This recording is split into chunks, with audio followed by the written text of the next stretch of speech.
All right, jabronis, we are live. Welcome back to the LPDS Yankee streams, brought to you by of course, the LPDS and Spearhead Leadership. Thank you guys for tuning in. I don't know if anyone's tuned in yet, but we're live. We got the Cole K counter up today. Garrett Cole. This is Garrett Cole's debut on the stream. He's been pitching well since he came back up from his injury. I wish the Yankees offense was more consistent for him, but we'll see how it goes today. I don't even know what his over under on Ks is today, but we got the K counter up anyway. We're gonna have a good time, and yeah, you got to let me know if there's any technical issues going on with the stream. I see on my program there's some blinking and flashing, but I don't think it's actually translating over to the stream itself, which is good. So maybe there is. Just kidding. I just saw it on the stream too. I don't know if it's a connection issue, like a plug connection or what, but otherwise we seem to be in pretty decent shape. I think my audio works as well. So once this game kicks off, should be here any second now. We'll be ready to rock and roll. I really hope this screen clicking stops. I don't know what the hell the deal is, but whatever.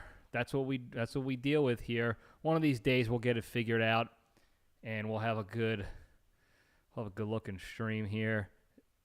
No video clicks, no audio issues, no freezings, no nothing. So anyway, while we wait for the first pitch, I'm going to take a quick 15-second break so I can de-cheese, re-cheese, and we'll be back to banging.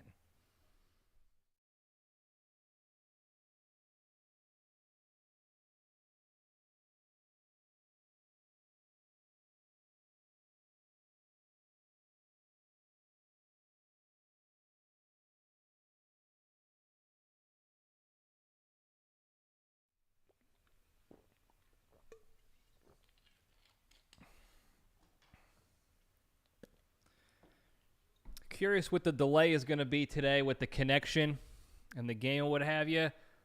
The best we've gotten so far is about 20 seconds. I think that's kind of what we might be at. Is a 20-second delay, which isn't bad. That's about 1 to 2 pitches of a delay. So we'll see how that goes, but I want to focus on Garrett Cole's performance today to see how well he does. I haven't gotten a chance to actually watch him pitch. The last times he's pitched, I've been unable to watch the games myself. But before we do, I have to tell you, you can expect a lot of rants about a lot of these batters these days with the Yanks lately. Austin Wells is tops on my list.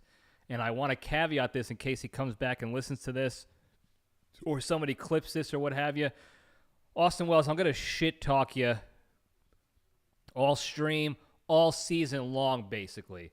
But at the end of the day, I do like you. I think you're a good guy. I think you have a lot of potential. And what I really am going to do is I'm going to reach out to you and maybe DM you or find a way to email you or something so that we can get get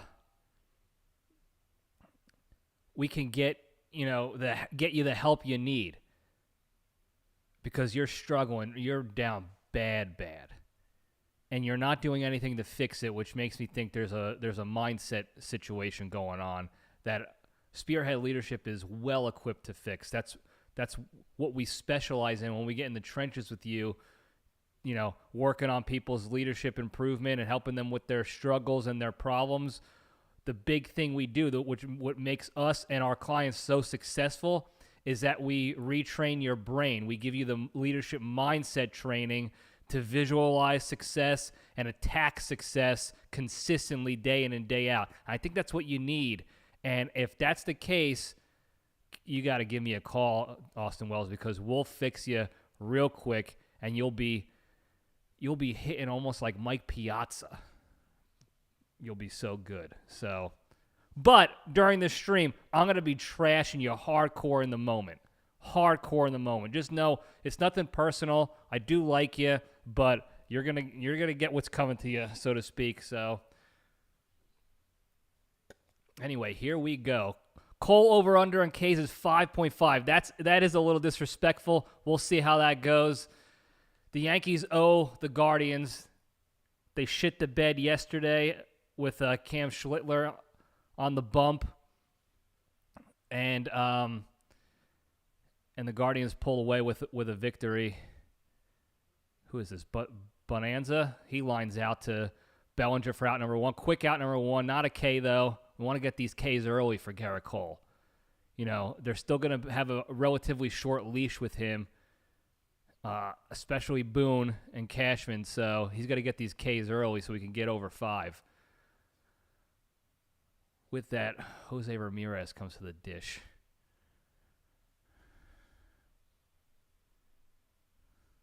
Thanks everybody for joining in tonight.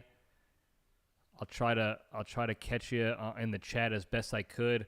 I'm also trying to simultaneously fix this stupid like flashing of the camera. Let me see something here. I'm going to turn my camera off real quick. You're going to still hear me. I'm wondering if that's going to help, like, reset something. I don't know what the clicking is for. It's very annoying. It's pissing me off.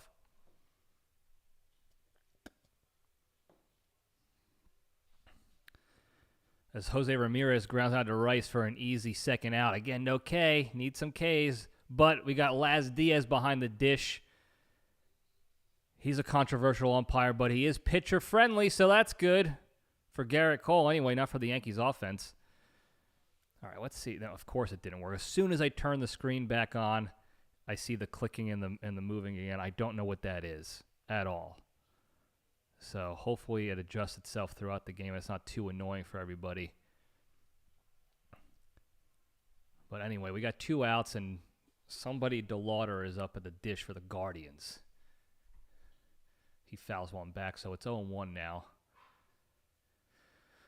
Like I said, I haven't seen Cole pitch. He's had some good outings so far. I am a little worried about what's going on around the equator for him. He put on a little rehab weight, and I'm curious what his rehab physical training was and his diet was.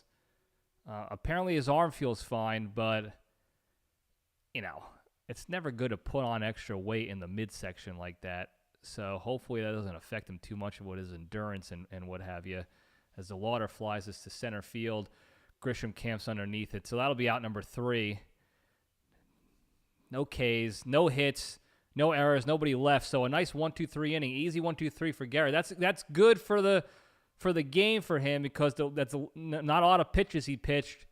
So hopefully he can go deep in the game. But I'd like to get some Ks too. We're gonna be selfish here and try to get some Ks anyway. We'll be right back. I'm going to try to figure out this video crap.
All right, we're back.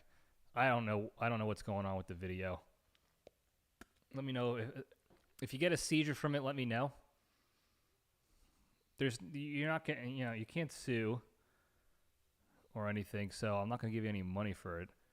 But just let me know if you seize up, and I'll give you a nice LPDS shout out and an apology in the future. It is really annoying. Stand by.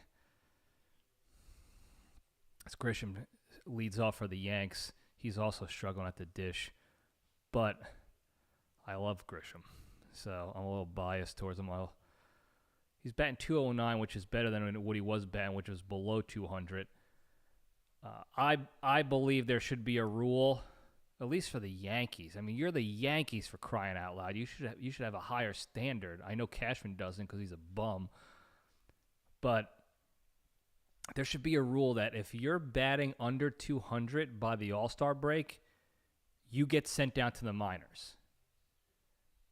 I know the analytics geeks like to focus on OPS and exit velo and all this other bullshit, but if you're not batting 200 or better, you're not a major league caliber batter. I'm sorry. You know how hard it is to have a competitive OPS and all the other stuff when your batting average is below 200? They all coincide. You gotta, if you're gonna pay attention to analytics, you gotta pay attention to all the analytics. And I have yet to see somebody with an 8 to 900 OPS with a sub 200 batting average. So they got to pay attention to that. They can't expect guys like Wells and J.C. Escara and Volpas and other people out there when to be competitive in the OPS category if they're batting sub 200. As Grisham walks, takes the count full and walks. Good for him. So he gets on base. He does his job. Sees a lot of pitches.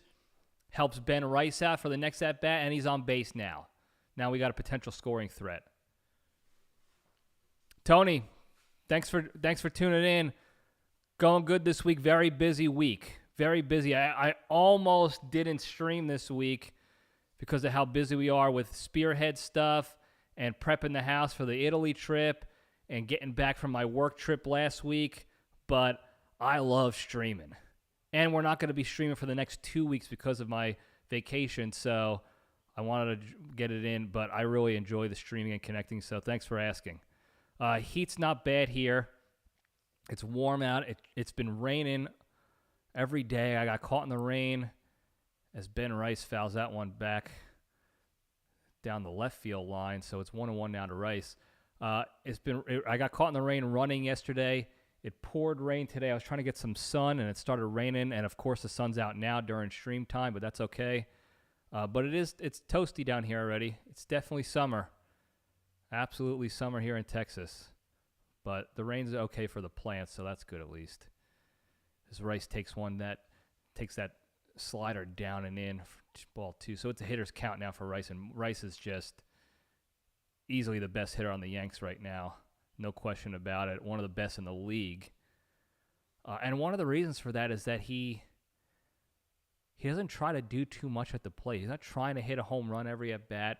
He tries to go with the pitch. He takes that curveball for a strike. So 2-2 now. And he changes his approach to the situation. Whether it's the count or whether there's runners in scoring position, this and that, as he lines that one foul down the right field line, a laser beam, just foul. So we'll do it again. And that's what makes a good hitter. Yeah, he might go into a slump like everybody does, but just like Judge, who is struggling a little bit, they're not trying to just hit home runs and swing out of their shoes every single at-bat. They're situationally aware. They have the talent, and they worked hard to improve that talent enough to be effective situationally. They have the baseball IQ and the talent behind them, and that's what makes them such good hitters. Not guys who swing at the first pitch every time or look for a home run on every single pitch, no matter the situation. Oh, as he gets frozen there by a 3-2 curveball for strike 3. That was a good deuce right there. Like a knuckle curve. Man, he must have been guessing there because he was frozen. Didn't even take the bat off the shoulders. So 1 away now. Thanks, Tony. I'll enjoy the game. I'll keep you posted on the tomatoes and peppers. Goldschmidt gets in and swings and misses the first one. So 0-1 now. Goldschmidt's doing well. Salty veteran. I think he's like the oldest in the league, and he's only 39, or 38, which is crazy. He's considered the old dog. But he's been passing on a lot of his mentorship to Ben Rice, which is why Ben Rice has been so lethal, both in the field and at the plate. You know, Goldschmidt's a good player. He's old now for the league, so he doesn't have the numbies he used to, but that's just because he's old. You know, there's that threshold where athletic ability and talent and wisdom peak, and then as your wisdom goes up, your ability goes down because you get older. And that's what poor Goldschmidt's dealing with now as he swings and misses at that. So it's 1-2 now. And that's the unfortunate reality of professional sports and athletics in general is, you know, Goldschmidt is at the top of his game when it comes to baseball knowledge and wisdom of the game and baseball IQ as he goes down swinging. So out number 2 now. 2 out. Grisham's still at first base. Hopefully they don't strand him. But unfortunately, when you get to that experience, when it comes to wisdom and baseball IQ, that's where the talent starts to drop. That's where the ability starts to drop, wane, if you will. So, anyway, Bellinger's up at the dish. One thing I like about Bellinger is, I'm pretty sure it still stands, but he has more walks than strikeouts. And that's another huge data analytic that the Yankees don't one bit pay attention to at all. They don't give a shit about strikeouts, and it's crazy because they get 10 strikeouts a game, which is unbelievable. And he quickly goes 1-1. Didn't swing at all, which is fine by me. Let this guy Williams pitch a lot. I'm going to try to fix this video issue at the break here because it's really pissing me off. There's a chance, folks, if you're listening in, there's a chance the stream stops and we have to restart it, which means you have to re-click to get back in. Hopefully that's not the case, but this video stuff is bothering me too much, and I'm not mentally tough enough to deal with it like you guys are. I'm going to try to remedy the situation again. One final attempt here. Got the 1-2 to Bellinger as he rolls this one back to the pitcher. An easy throw to first base, and that'll do it. So, no runs, no hits, no errors, 1 left. At the end of 1, it's zeros across the board. We'll be right back. I'm going to try to fix this here. Stand by, folks.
All right. I don't know if that worked.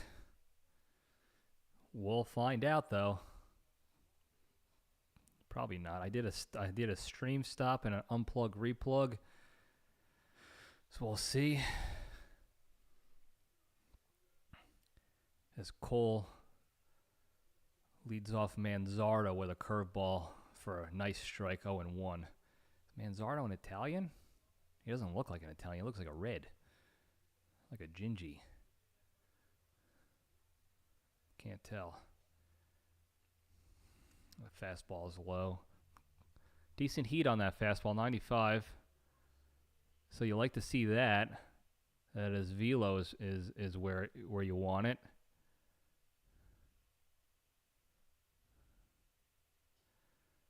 And there's another fastball for strike 2.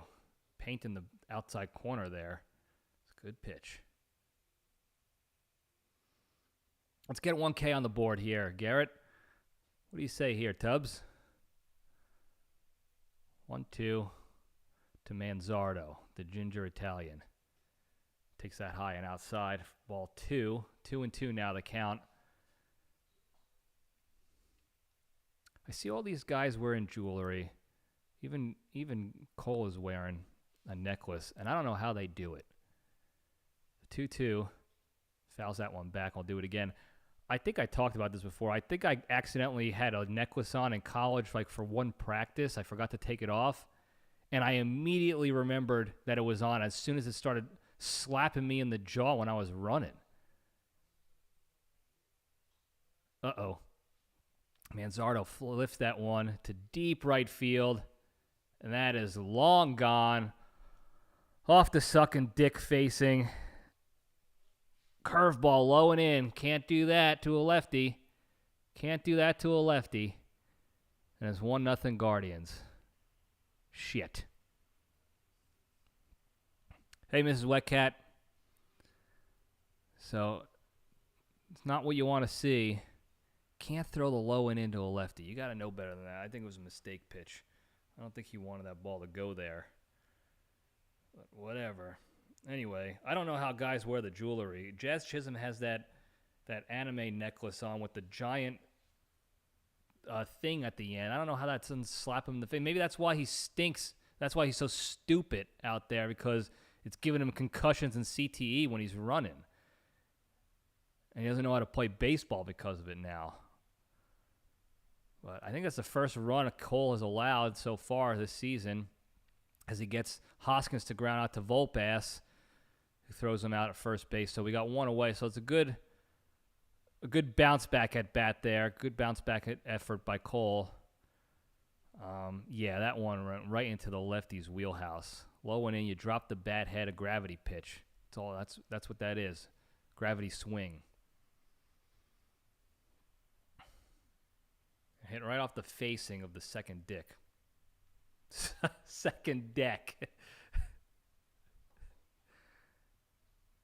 Martinez gets up and he tries to bunt, and he fouls that one back. Look, if you're going to bunt, that's awesome, but figure out how to bunt. That should have been an easy bunt for you. It was a strike. Your bat head was there. Learn how to bunt. If you're going to do it. It's 0-1 now. And he grounds that one out to McMahon, who throws it over to first base. Out number 2. Still no Ks. Still no Ks. It was a good pitch, Wet Cat. But it was a good pitch right into the wheelhouse of a lefty. In my opinion, I'm not a pitcher, but if I'm throwing to a lefty, I'm trying to avoid that area, that sweet spot for the lefty's natural uppercut swings. Damn it, Quan flies out to center. So we got 3 outs. That's good, but no Ks.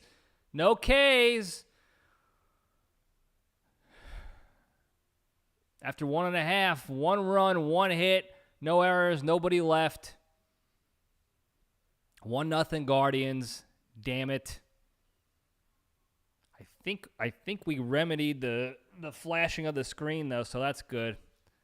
But we'll be right back. I'll see if there's anything good in the chat I can respond in the meantime.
We're back. Jazz Chisholm is coming to the dish. Let's see what he does. I don't know if he's still wearing Stanton's pants and using Caballero's bat. Hopefully he is, because he stinks with his gear, which I find funny. Is that that's baseball superstitions.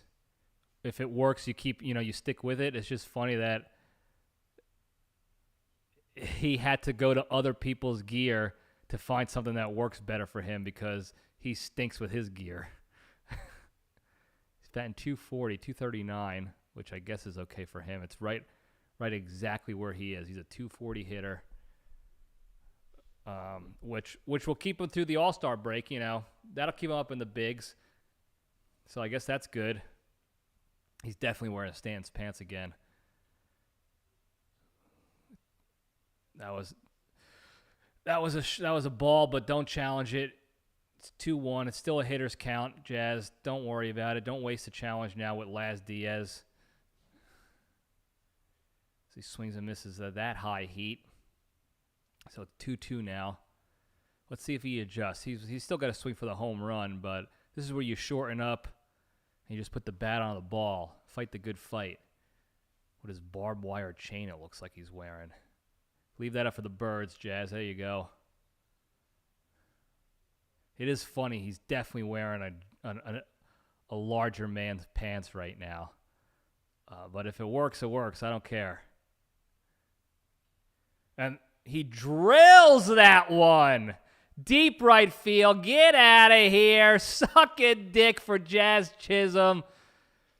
And that'll do it. Way to adjust. Stanton's pants does it again, baby. Stanton's pants does it again, and we're all tied up at 1. Never wear your own pants again, Jazz. You stink in your pants. Wear Stanton's pants. They have power in them. Untapped power. That's how you do it, baby. That's how you do it. Get back that run for your pitcher. Wear that barbed wire chain and wear Stanton's giant pants that he fills up easily, and you certainly do not, but I don't care as long as you keep hitting like that. Caballero gets up to the dish. Is Caballero playing the outfield again today? I think he is. And I don't know if Judge is benched again. I don't know if I think he was dealing with some sort of injury or something. I don't know what. But they have Caballero in the outfield yesterday. And I was actually talking about this with, I forgot who I was talking to about this, maybe Wet Cat. And it's just interesting to me that Caballero has now played, as he fouls that one back, shortstop, third base, second base, and right field. Whatever he's going to do to find his way in the batting order in the lineup, he's willing to do. Yet, Volpass doesn't play any other position. And that's crazy to me. And I don't necessarily think it's Volpass's call. I think he might be willing. I don't know. But as Caballero lines out with a right field, there you go, base hit. All right, back-to-back hits there. Get something going now, folks. But Caballero is a better shortstop than Volpe is. And he's a better bat. Obviously, if he wasn't, they wanted to put him in the outfield because they want his bat. He's willing to bounce around positions, and they're willing to move him around just to get his bat in the lineup. What I don't understand is why they're not willing to do that with Volpe. Or just bench Volpe. I know he's hitting it decent now because he changed his swing back to what he did when he was in the minors a couple years ago, which is good. Wow, Austin Wells just took a pitch.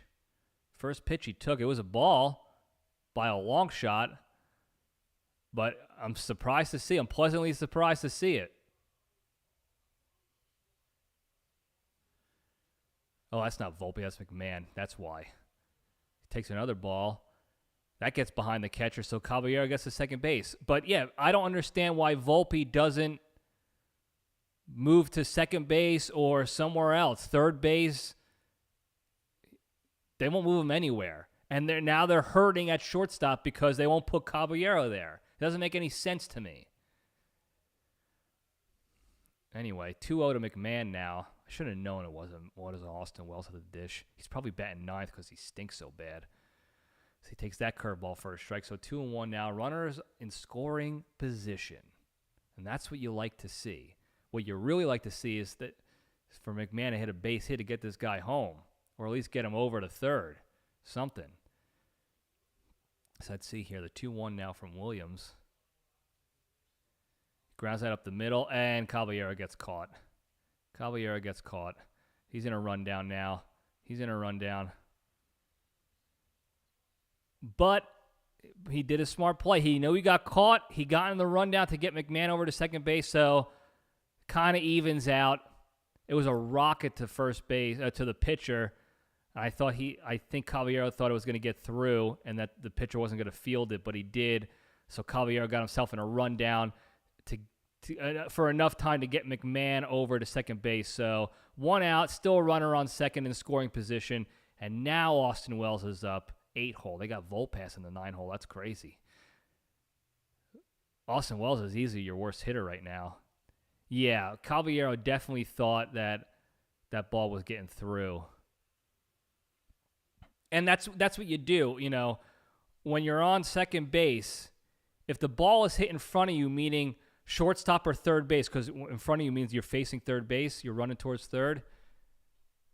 Ooh, Wells did take a pitch. Wow. Takes ball 1. It was certainly a ball, so there you go. He's batting 173. Yikes. But that's the rule of thumb. If the ball is hit in front of you when you're at second headed towards third, you stop. If it's behind you, you run to third. And it was technically behind him. It was up the middle. As Wells fouls that one back, so 1-1 now. So I'm not too mad at Caballero for that. If the ball went through, if the pitcher didn't field it, he's on third. He might be scoring if it goes up the middle. So whatever. We got McMahon at second now and Austin Wells at the dish. Let's see what he does. Takes that one. 2-1 now. What did we say before? When Austin Wells takes pitches, good things happen for his at-bats. He gets on, he finds a way on base. So let's see if that continues here. It's obviously not a guarantee, but we'll see with this guy. He check swings at that. That was a good pitch right there. So 2-2 now. Now he's got to fight. Let's see how he fights.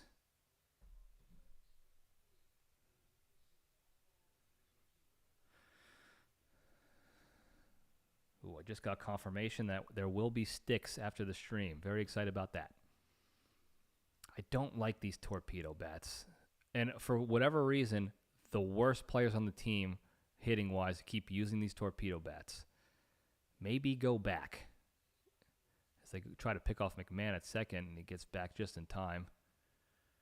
I don't know if McMahon is necessarily a base-stealing threat. Maybe they just try to catch him off guard or something. Or try to slow the pitch count down a little bit because Wells is up at 40. Williams is up at 40 pitches now in the second inning. Only 1 out still. 2-2. He fouls that one down the right side, so we'll do that again. That's a good fight, though, for Wells. Like I said, I don't hate Wells. I just think he stinks and he doesn't make adjustments, and I think that's a mental thing. That's a mindset thing. And there's certainly nobody in the Yankees staff that's helping with that, because they also stink. So I kind of feel bad for the guy. As he swings and misses at that ball for strike 3. So there we go. At least he took a picture too.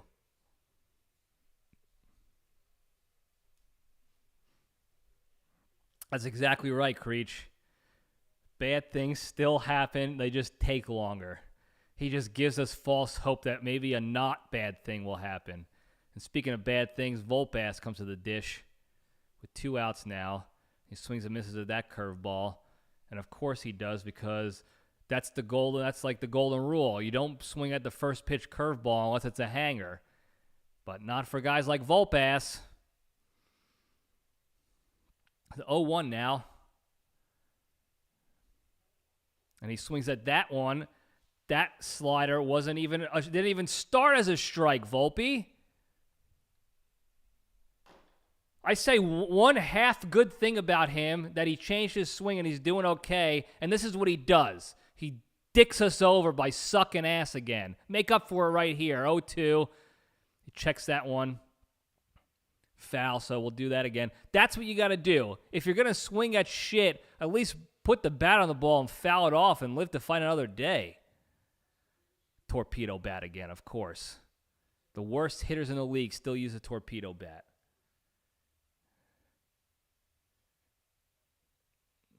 He swings at that slider in the dirt, a curveball, and it bounces off the ground and into his helmet. So now we it CTE to go along with his stink pot abilities. That did look like, it just missed his head. It hit the helmet, the brim of the helmet. I thought it smashed him in the forehead, too. The 0-2 now. Leaves that one up for the birds. There you go. You don't have to swing at everything, Volpe. Don't worry. You'll get out another way. Really would be nice to get that run in. Help Garrett Cole out a little bit, but we'll see. And he dribbles that one, a swinging bunt. What the hell was that, Volpe? And he stops running because what did he think it was foul? And the catcher was able to just free throw shoot it over to first base for an easy out. Now, I'm not saying he would have been safe, but if you can't see the ball, just assume it's fair. Just keep going. Like, what are you doing? Who did you look at to make it look like you should have stopped? I mean, the guy is just... These guys are just stupid sometimes. Where is that analytic? Somebody's got to measure baseball IQ and use that as an analytic point.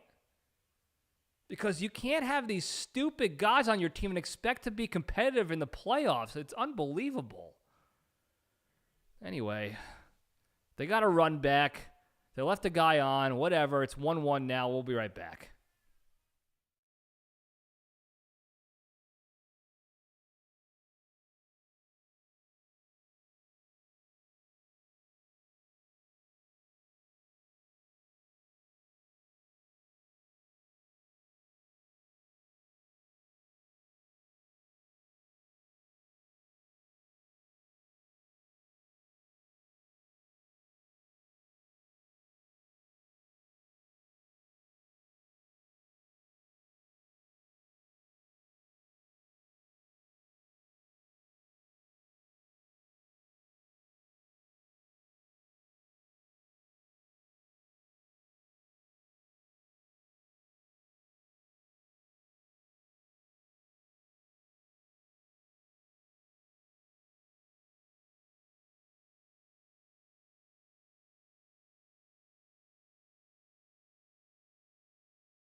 All right, we're back. Cole's back on the bump, and some jabroni Bailey is at the dish. Patrick Bailey, as he fouls his first pitch off for strike one. He's batting 150. And I don't know what the deal with that is, but good Lord, is that a bad batting average.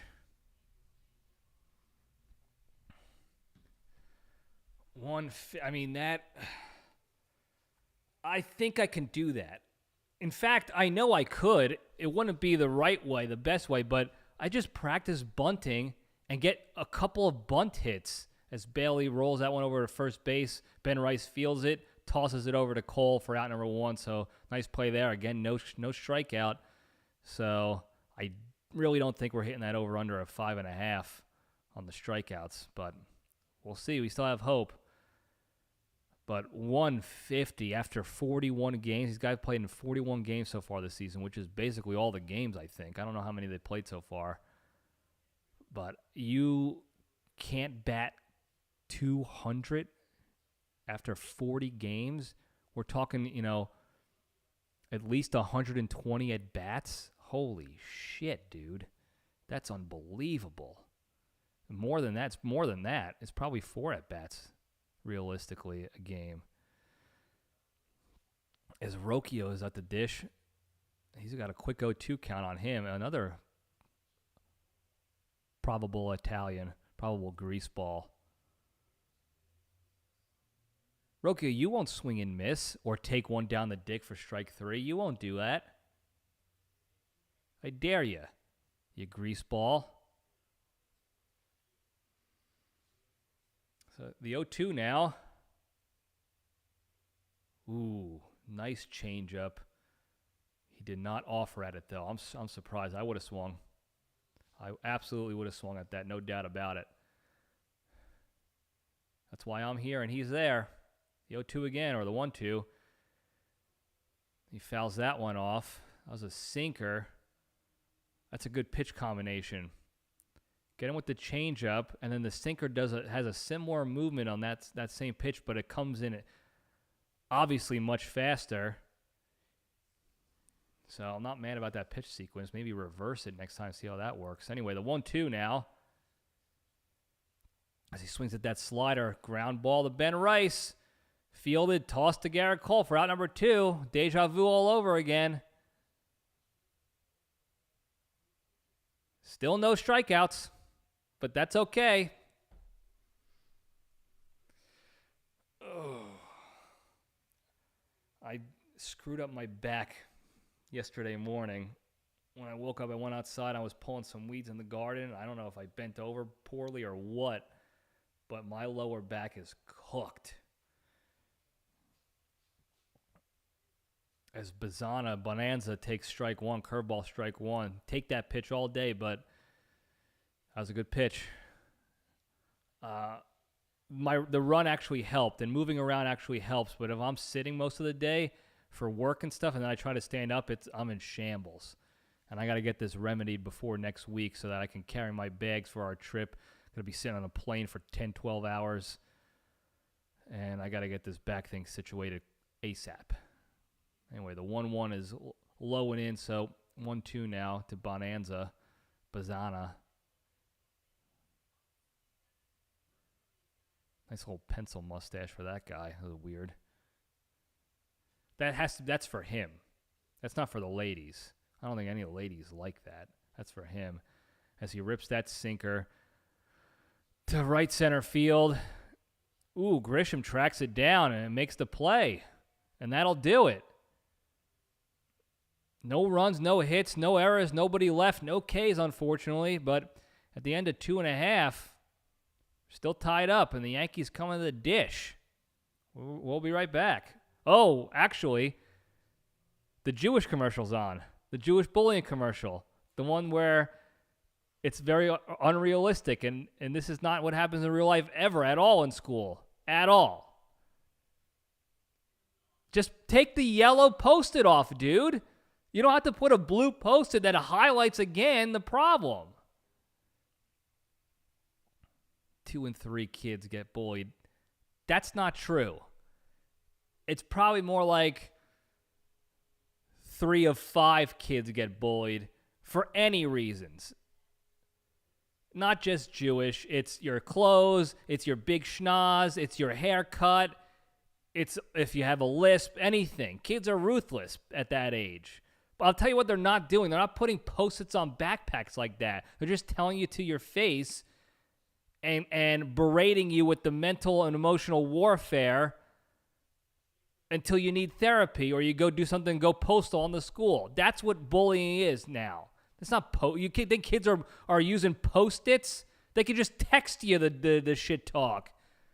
Get realistic with the commercials. You need the LPDS to be your ad agents, your madmen. That's just a terrible commercial. Anyway, now we'll be right back.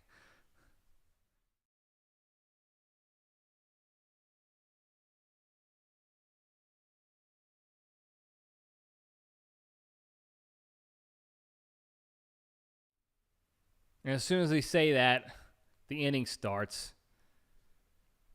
And Grisham, Leads off the bottom of the third. It's very apparent. They're just showing the replay of the last fly ball. It's very apparent that Caballero is not an outfielder. He messed up a couple times yesterday in his routes and some other stuff. But it's very apparent that he is not an outfielder, and he's trying his best to become an outfielder. I still take him over Dominguez. Dominguez stinks in left field, and he's had more than enough time to figure it out. He's just not good out there. I don't know what they were talking about saying how he's also a good fielder, because he stinks and he has not adjusted. But Caballero, this is like his second game in the outfield, and I'd still take him over Dominguez. Anyway, 0-1 to Grisham. As he flies that one to shallow right field. Who's going to get it? The right fielder is camped underneath it. So that's one out. DeLauder is the right fielder for the Guardians. But they were showing the replay of that play, and it looked like Caballero was trying to call off Grisham, and Grisham was like, dude, I'm the center fielder. And then he throws his glove at him in disgust, because that's what you do with human beings. When you get called off and it's your ball, you throw your glove at somebody. Anyway, Ben Rice is up with one out. And they say he did not check his swing there, so 0-1. Las Diaz is pitcher friendly, so if you're moving your bat a little bit, he's going to call you on the swing. Ooh. Takes that one outside for strike 2. Very close. Probably not worth challenging, but I don't think that was a strike, Ben, so I feel for you there. So the 0-2 now. Yeah, throw him inside. And he rips that one foul. Inside pitch. Keep throwing him inside. Keep doing that. I think he broke his bat. Yep, he's getting a bat replacement. Got to pine tar that bad boy up. But yeah, throw an inside pitch to Ben Rice. Let him fire one off into the night.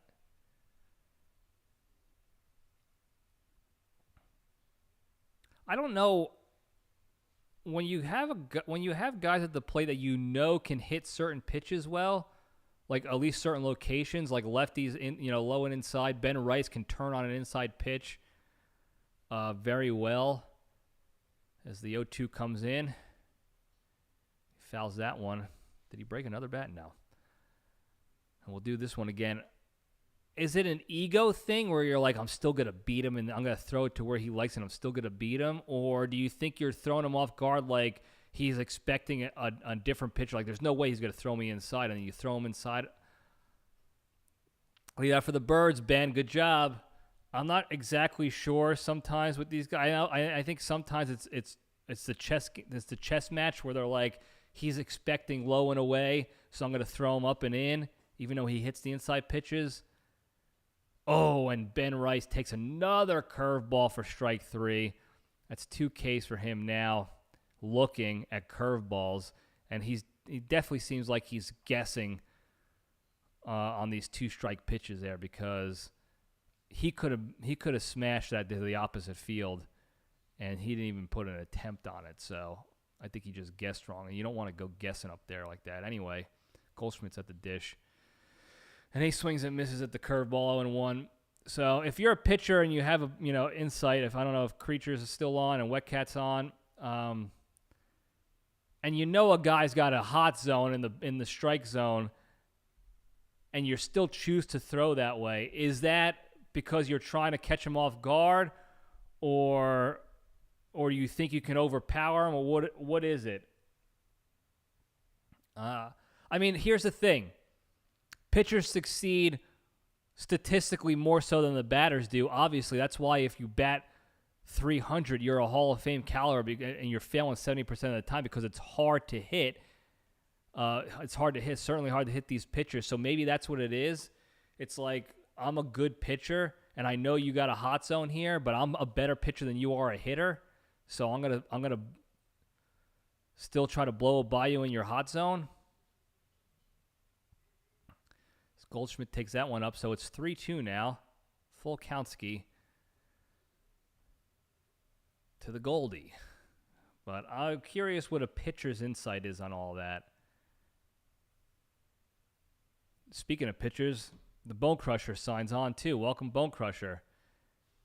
And Goldschmidt takes that for strike 3. Again, I don't know. What were you looking for? 3-2. He must have been looking off speed or something because that was cheddar right on the black. Good pitch. Anyway, we'll be right back, but I'll see the chat if you guys have any insight on pitching tactics.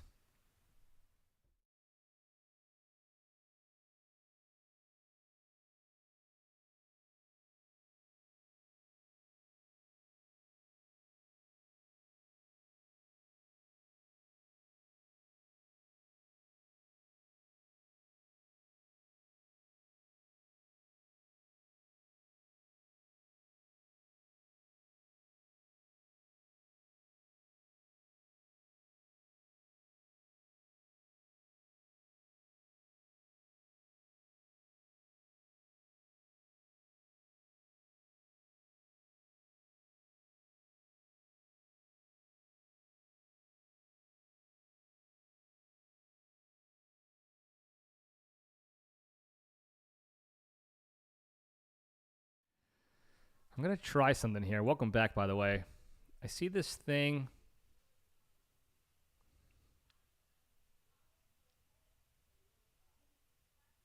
Ooh, that's a good insight, Creature.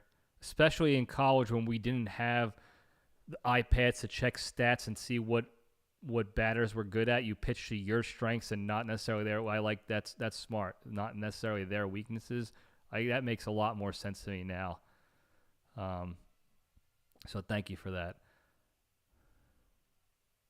I'm looking at this thing here, though. You can add poll questions or Q&As that you can view. You know, you guys can answer in the chat. So I might dick around with that. If not later this game in a future stream for sure. Whenever a question pops up, we want to get some insight or a poll. We want to get some choices here and vote. I might add that in there in the mix. So good stuff there. Wish I knew that 35 seconds ago.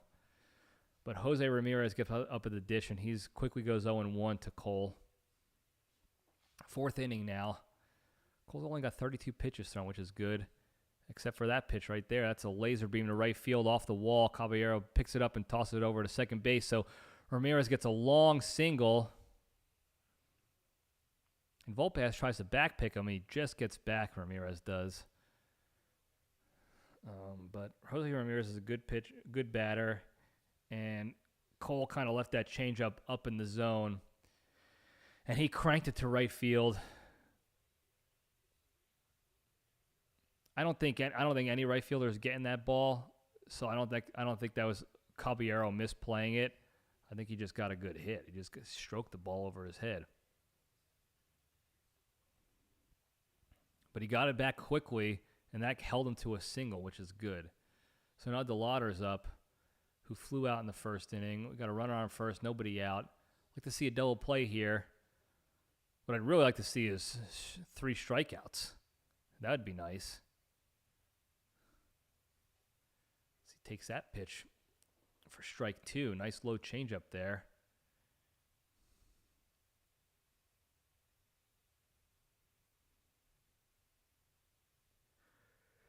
Love to see a strikeout here. Come on, DeLauder. Do it for us. Let's go, baby. The 0-2. Just outside. Good pitch. Trying to make him chase a little bit. So 1-2 now. Give us a strikeout, dude. Come on, you stink. You're not gonna do anything for the team anyway. Just strike out. Do it for us. Fouls that one off. Damn it, dude. Take one down the middle. Come on. Do like what the Yankees do and strike out.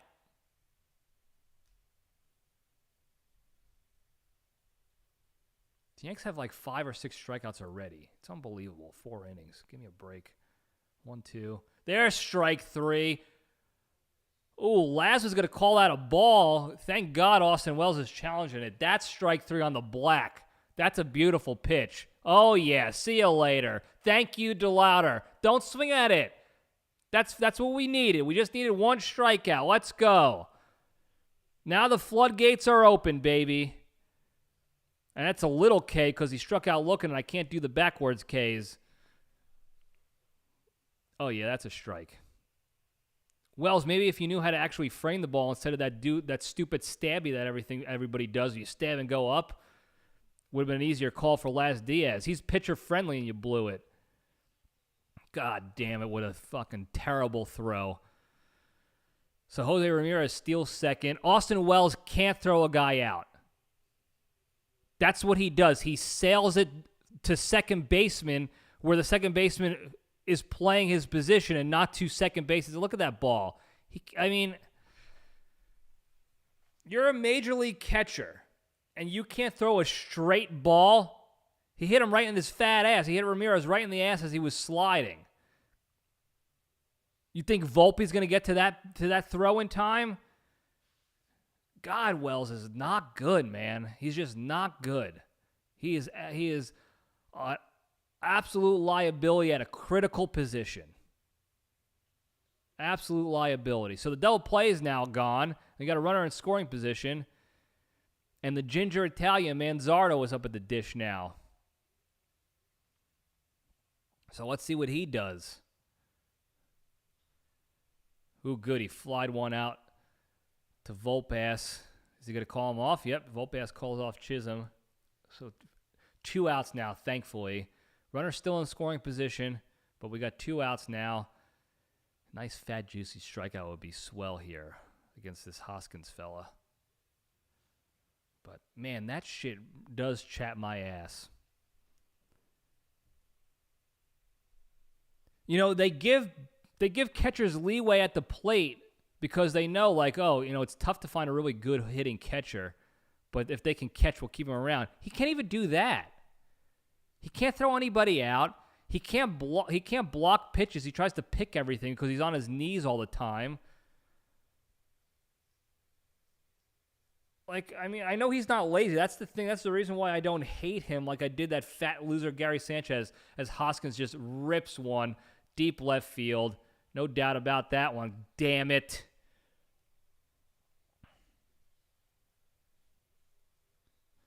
So now it's 3-1.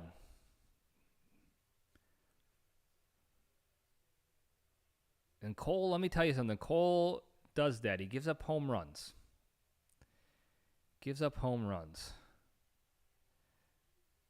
If you threw out Ramirez, we wouldn't have to worry about that, but you can't catch and throw because you stink. And that's what you get. If you throw out Ramirez, the inning's over. But you stink, so you extended the inning. And Hoskins just got a meatball, and he tattooed it. So 2 outs now. Nobody on. Martinez is up. And he fouls one back. 0-1 now. Yeah, this curveball or slider that he threw did not do either. And just sat in it was a hanger, baby. And that's what you do. You hit the mistakes. Ooh, that ground ball went over the base for a fair ball. Wow, and he's going to get a double out of that. Did not see that one coming. Rice couldn't get to it. I thought it was a foul ball. Martinez gets a double on that ground ball down the right field line. So, man on second, 2 outs again. Yeah, it was a fair ball.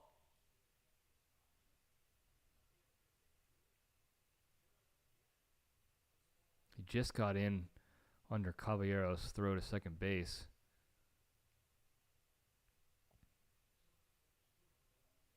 He slid cleats first. I see Volpe been sliding cleats first recently, and it's very clear he hasn't been practicing because he doesn't know how to slide. It's better than him sliding head first because that's how you hurt your fingies, and that's why he wears his puss pads, but I'm always a cleat first slide. You can do the pop-up, you can do a hook slide, and still get up to run on a pass ball. You can spike a guy. You don't hurt your precious little fingies. So, what was the conversation you had up there with Cole Wells? Sorry, I stink. Also, I can't even say I'll make it up to you at the plate because I stink at the plate too, and I should be in the minors. I should be playing in the independent ball Sunday Men's League in D.C., Ballstein Brewers. That's where I should be playing, but you're stuck with me, and I'm sorry. That's what you said to him? Good. Good conversation, Wells. There's a strike to Quan. 0-1 to him. What's his average this year? Put up his stats again. I want to see him. Nope, never mind. Don't do it. Just kidding. Fouls that one back 0-2 now. That one got up to 98 miles an hour. Cole's not happy. He is not happy. Not a great inning for him. Certainly not a great inning for the Yankees in general because good luck getting those runs back with the way you guys hit. Fouls that one again. Doing 0-2, another 98-mile-an-hour four-seamer. He's late on them. So if you throw like a changeup, you're speeding his bat up, and not in a good way for you, Cole. So I don't know if I would maybe keep with the heat, the high heat, or maybe a slider.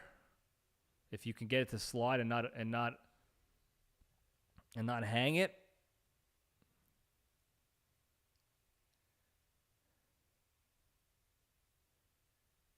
But I think if you throw him a change, he might rip it.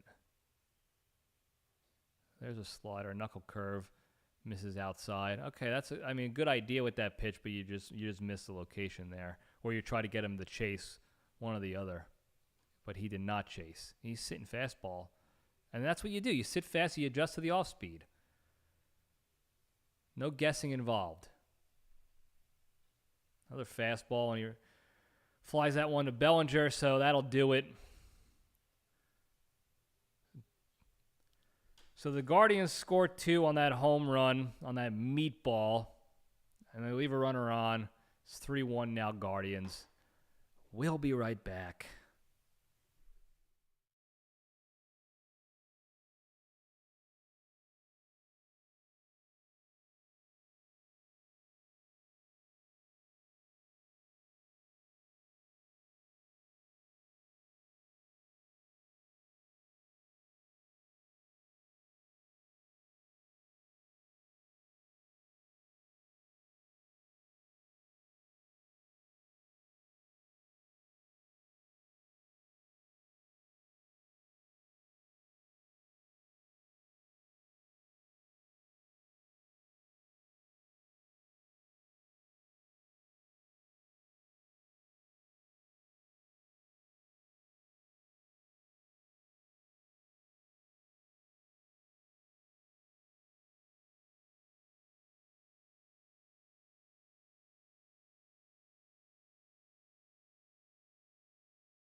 Wow, we got Ryan Reynolds and Hugh Jackoff in the stands behind home plate today, or maybe, I think they're behind home plate.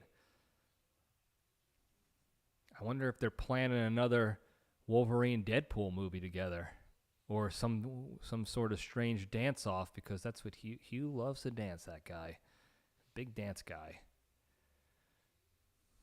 Yeah, they're right behind home plate, baby. Right there in the mix. Good for them. That's cool. Bellinger's up at the dish. It's 0-1 now to him already. He takes that one for strike 2. That fastball had a lot of movement. That sinker. It stayed a strike the whole time, but that was a good pitch. Leave that for the birds, Belly. Good eye. Good peepers, baby. 1-2 now. Don't make it easy on them. Foul that one off. There you go. Fight the good fight. That's what you got to do. Keep fighting. Fighting necklace. Remember the fightings? Used to wear like 6 or 7, thinking the magnetism would help you. Bellinger drives that to deep center field. Oh, is that Kwan out there? Kwan with a backpedaling catch. He kind of like got spun around, but caught it on the warning track and fell into the wall. It was a good save. He held on to it. Let's see with this replay here. He got a little bit turned around, but still made the play. That's a good play. That's a Brett Gardner play right there. That looked like a really good play, and what a save of a fly. You know, he stopped a double.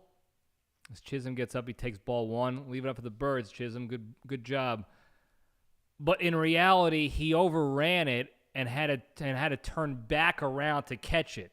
He ran the wrong track, the wrong route, and it got behind him. And that was what Gardner did his entire career in the outfield. Everyone loved him. He's such a good outfielder. He was a fast guy who made up for the fact that he took the worst routes to every ball. And he made these plays look harder than they were. Look at Grisham out there. Grisham makes every play look easy. Leave that one up for the birds. Look out, man. Almost hit him in the noggin. Almost hit him in the barbed wire necklace there. So 2-1 now to Jazz. Hitters count, Jazz. Be smart. But as he grounds that one out to second base, so that's out number 2. And that's a little embarrassing, by the way, what just happened. The catcher or the second baseman fielded the ball, went to go throw it, and stopped and fixed his grip on the ball, double pumped because he saw Jazz just jogging to first base. And that's what I don't like about Jazz. Not just that he's stupid, but hustle your dick off. Make him rush. Maybe he throws the ball away. As Caballero takes ball 1 high, maybe he gets nervous and he has the yips and he throws the ball away. And now you have a base. Now you're on first with 1 out instead of 2 outs. Ooh, Caballero just rips this one to left field. Get out of here, buddy. No way! Oh, the fan caught it. I thought the left fielder snagged that one. Martinez, I think he snagged it. They're probably going to challenge that because he's saying that the fan reached over the wall and stole it from Martinez. I thought for a second Martinez robbed him of that home run. Let's see a replay here. Are they going to challenge?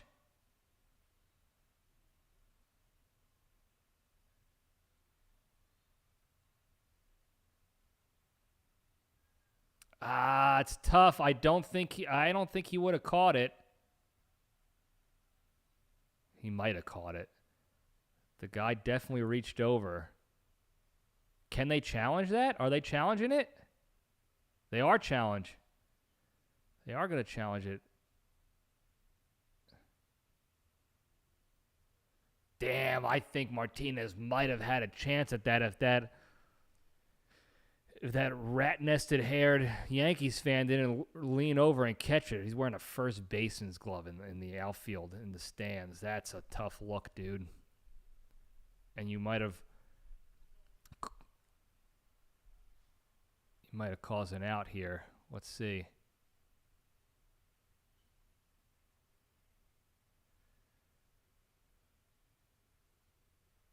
Not a good look, Caballero, to pimp one, and now they're questioning whether it's an actual home run. Don't pull a Donaldson. You don't have to pimp every fly ball.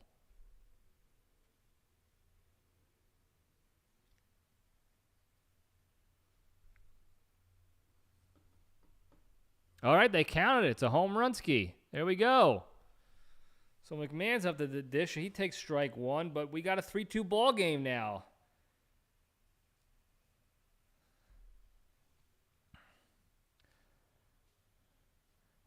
Oh, and you swung at the worst pitch, McMahon. Put yourself in a real hole now. That wasn't even presentable, dude. That bounced on the dirt before it even got to you. It was never a strike. I guess they felt bad because that fan was wearing a first baseman's glove in the outfield like a complete weenie, and they're like, this guy must have a mental disability or something. As McMahon swings and misses at that, but it gets behind the catcher, and he ends up throwing him out anyway on the drop third strike. So you got to run back at least with that fly ball. Mentally challenged guy saving a home run for Caballero. So 3-2 now, going into the fifth. We'll be right back.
Yanks are sponsored by Toyota as one of the many sponsors they have. I'd rather them have a Toyota symbol on their jersey than that stupid Star Insurance on their sleeve. Cole is back out there for the fifth. I'm shocked, actually. Patrick Bailey's up at the dish. He grounded out to third last time up, and he's now batting 149. His OPS is 447. Takes that for strike one, that knuckle curve. So I saw a video. They were talking about OPSs and this and that. It was actually a shit talk clip against Austin Wells, so of course I'm going to watch it. And they said, I believe something like the MLB average for OPS, which is on base plus slugging. It's a simple addition. You take your slugging percentage that they calculate, and you add your on base percentage. It's just addition. It's not averages. It's nothing like that. And the average OPS is, I think, like 750. And then the average OPS for catchers is like 650 or 660, which makes sense, like what we were talking about earlier, is how catchers are, they're the only one of the only position players that they're like, we need you for your glove, your defensive abilities, and if you can hit, awesome. If not, it's tough to find good hitting catchers. Austin Wells' OPS is 550. He's 100 points below the MLB average for catchers and 200 points below the MLB average for everybody. And Bailey is no different. Thank God he got strikeout number 2 swinging, so we can add a K to the K counter here. And like I said, thank God Bailey's just as bad as Wells, batting 149, probably worse now, with a 500 OPS. That stinks, man. Holy shit. How is he a professional ball player? As Guido Rocchio flies out to Grisham, who, of course, makes it look easy, camps underneath it for out number 2. But, oh, my God, is that those terrible numbies. How are you still in Major League Baseball? I'll never understand that. I don't care how much the game has changed, what they focus on, and all this other bullshit. The Mendoza line has been a thing for decades. 200 batting average. If you can't hit 200, you're not professional level batter. Get out of there. Bonanza takes strike one. He's a leadoff guy, so it's his third time around, which means it's only a matter of time before Boone takes Cole out, and he's only got 2 Ks. And that's not great for the K counter.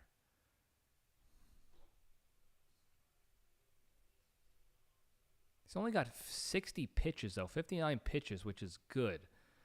So you like to think he might go out there for the 6th inning. I don't know what kind of leash, I don't know the exact number they have on his pitch count, but I know they have one, and it's not 100. As Bonanza flies out to Bellinger for out number 3. So that's a nice, quick inning for Garrett Cole. So hopefully they bring him back out in the 6th. But we got Wells, Volpass, and then Grisham coming to the dish next inning. So we'll be right back again.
Ooh, we got Yankees trivia. Name that Yankee.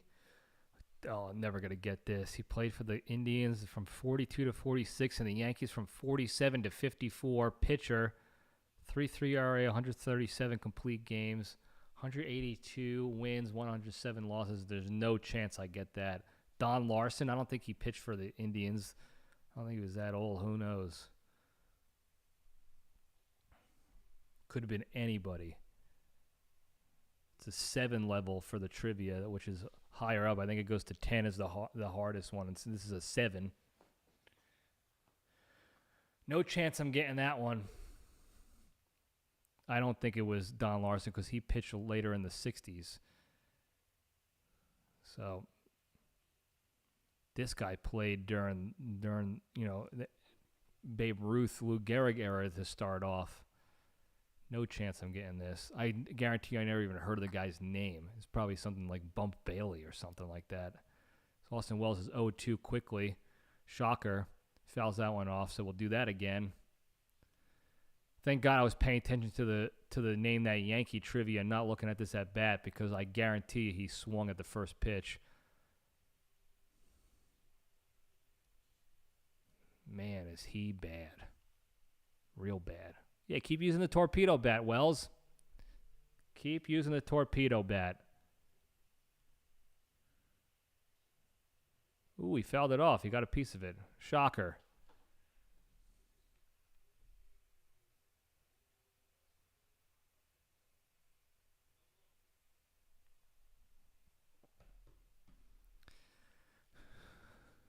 The 0-2. Good take. Good take. Leave it out there.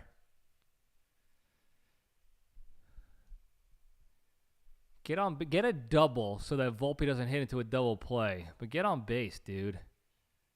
Or roll over Randy to the first base. Easy play. Good job, Wells.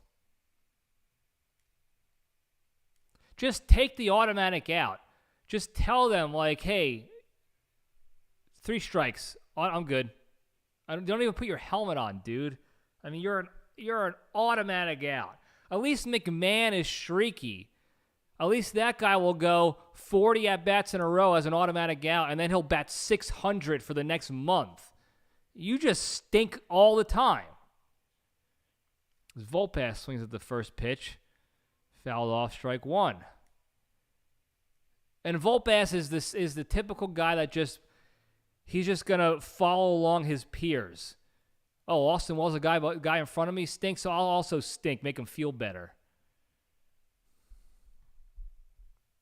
Batting like 223 now. He had a hot streak where he was batting 250, and everyone thought he was back. Oh, Volpe's so back. Back to what? Back to being still below the league average? Fouls that one back. That was right down the dick, dude. And you hit it, and you were late. You fouled it to the right side. You're getting out. Give me a break, dude. The 1-2. Fouls it back again. Okay, keep fighting. That's fine. Not mad about that, Volpe. Shut me up, dude. Shut me up. Tell me that the torpedo bat works, and then you're going to get a hit here. And then a stolen base. Put yourself in scoring position. Shut me the hell up. Shut all of us up. Please, for the love of God. Good peepers. Leave that one up. God, I would love to be wrong about some of these guys. I want you to be good. I really do. Roll over to the shortstop. Easy play. At least you hustled. Thank you for hustling. Unlike your pal over at second base, Chaz Chisholm, who doesn't know how to hustle because he's stupid. Anyway, Trent Grisham sometimes comes to the dish. I love Trent. Batting 208, though. Not great. OPS 705. He's very close to the league average, at least, which is crazy. But here we go. Leave that, Trent. Can't check his swing, so 0-1 on a dirty deuce. Don't swing at first pitch curveballs. Don't swing at first pitch curveballs. Come on. 0-1. Dinky fly ball to second base again. Same exact as the last at bat, and that's a quick 1-2-3. What the hell else would we expect with those guys batting? I mean, I like Grisham and all, but for a leadoff guy batting 208, not good. And then you gotta follow Volpe and Austin Wells, the automatic outs. I mean, what the hell did you expect to happen there? What the hell did you expect to happen? Of course, it was a 1-2-3 fucking inning. Anyway, we'll be right back after we cool off here.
Wow, Matt Olson has 844 consecutive games played this year, or this in his, this last several seasons.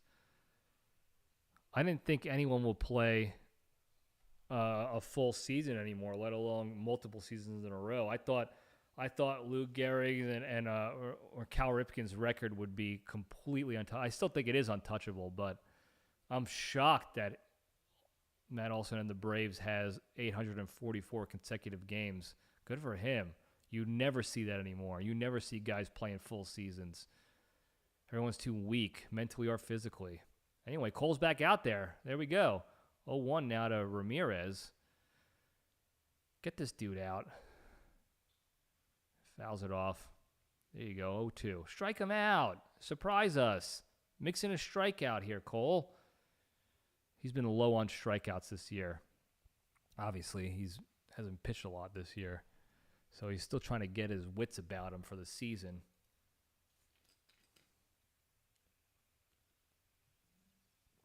0-2.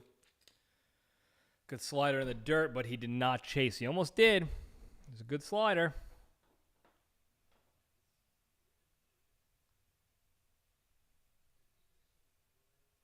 Damn, I wish they showed Laz Diaz wiping the plate off, brushing the plate off. I wanted to see if he was using one of those retractable brooms so he didn't have to bend his fat ass over. That would have been embarrassing.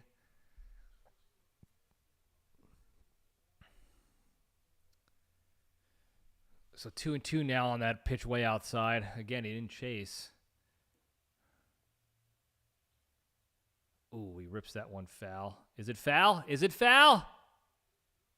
Nope, it's gone. God damn it, dude. Garrett Cole loves giving up home runs. That's his kryptonite, man. Son of a bitch. He had him 2-2. And he cranks one. Unbelievable. Boone is going to be, he's getting ready. I know, Boone is itching to take him out. 4-2 now, Guardians. And there's zero confidence that the Yankees are going to offensively make up for this. Judge isn't playing. Stanton's not playing. Ben Rice, Goldschmidt, Bellinger maybe. That's it. Tough look for the Yanks now as DeLauder gets on. Strike out again, DeLauder. It was a good pitch, just missed outside, though, so 1-0.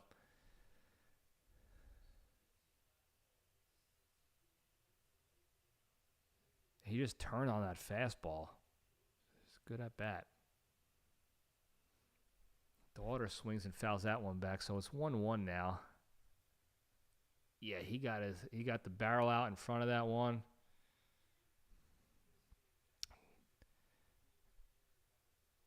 Damn, I thought it was going to be foul, but he got his barrel out so nicely and quickly that it didn't dog leg foul like it does for, when you pull like that. So that's what happens, man.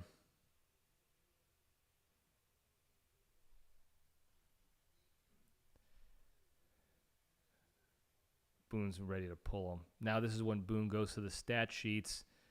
He's going to let him go probably one more batter, one more out maybe, and then he's going to start playing the analytics game. Well, let's play the matchup. We got a lefty-lefty matchup. We got a righty-righty, this and that.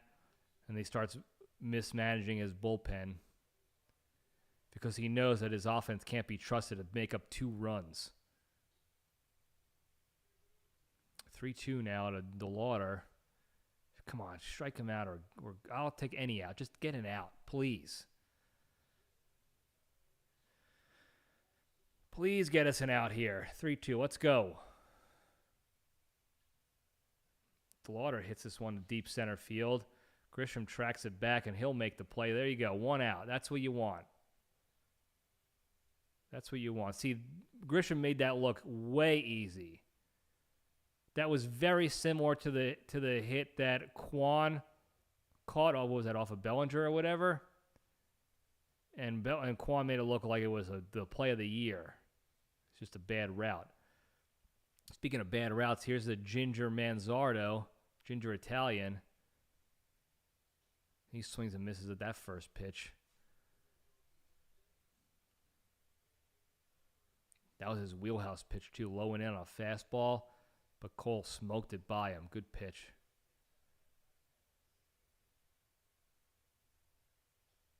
There's a good slider right there. 0-2. Great slider. Do it again, dude. Strike him out. Yeah, do it again. Don't get mad. Get even. Get glad. Do it, Cole. Come on, baby. Let's go. The 0-2. Oh. Change up. High change up. You got to get that ball lower. You got to drop that change up down and away. Don't leave it up for them to hit. Do not leave it up for them to hit.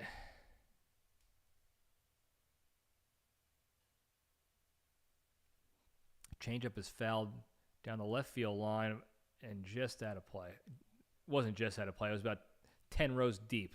Well out of play. Not even close. Don't even know why I said that. We'll do it again. 1-2. Come on, baby. Get a strikeout. Finish this inning. Please let him finish this inning. I know you're dying to pull him out. He's only got 75 pitches. Let him power through this inning. Be a man, Boone, and let him play. But, Cole, you got to deliver, baby. Let's go. 1-2 now. And he rips a base hit. God damn it. That's a double. Unbelievable into the gap. He's legging out too easily. Bellinger gets it in, but not in time. Come on, man. 2 strikes. You can't be giving up these easy hits. They're not easy. I know it's fucking tough. It's easier said than done. I get it, but fuck, man. You got these guys in pitchers' counts. Make them work for that shit. Left that ball up.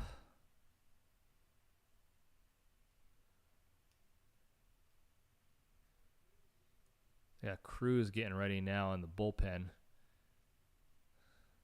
1 out, man on second. That's a good pitch right there. Fastball on the black outside. 0-1. He called that a ball? And you didn't challenge? That was over the plate. Come on. So 1-0 now. There's a strike. Missed his spot, though. Not liking that. Come on, get out of your own head, Cole. Get out of your head. Man up now. Let's go.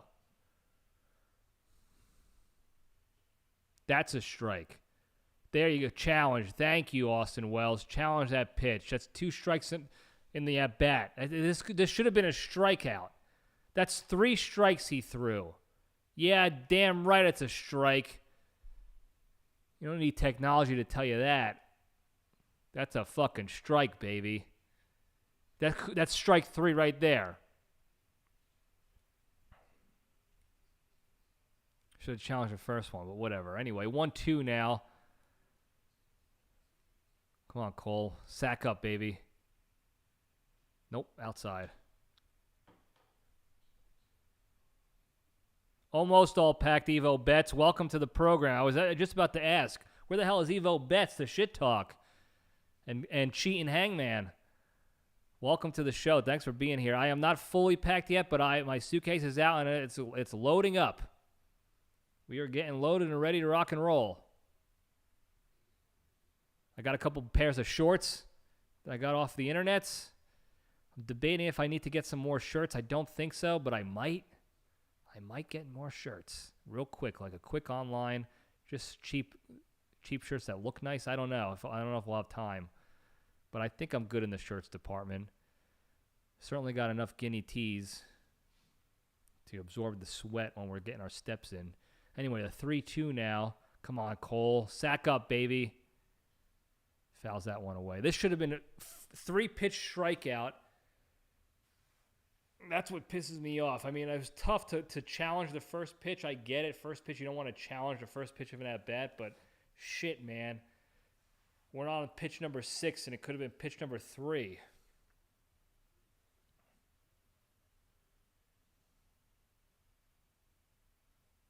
Low ball 4. Damn it. They're definitely pulling him. 1 out, 2 runners on. Yeah, they keep cutting over to Boone, and they're waiting for Cruz to be ready. And he's going. He's making his move.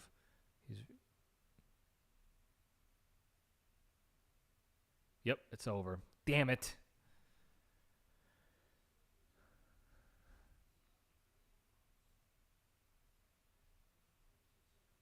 So, not the best outing for Garrett Cole today, folks. We'll turn the K counter off at 2. Yikes. Not great all around, unfortunately. Hopefully the Yankees can at least tie the game so he doesn't get the loss. But 2 runs seems like a mountain to climb for this offense.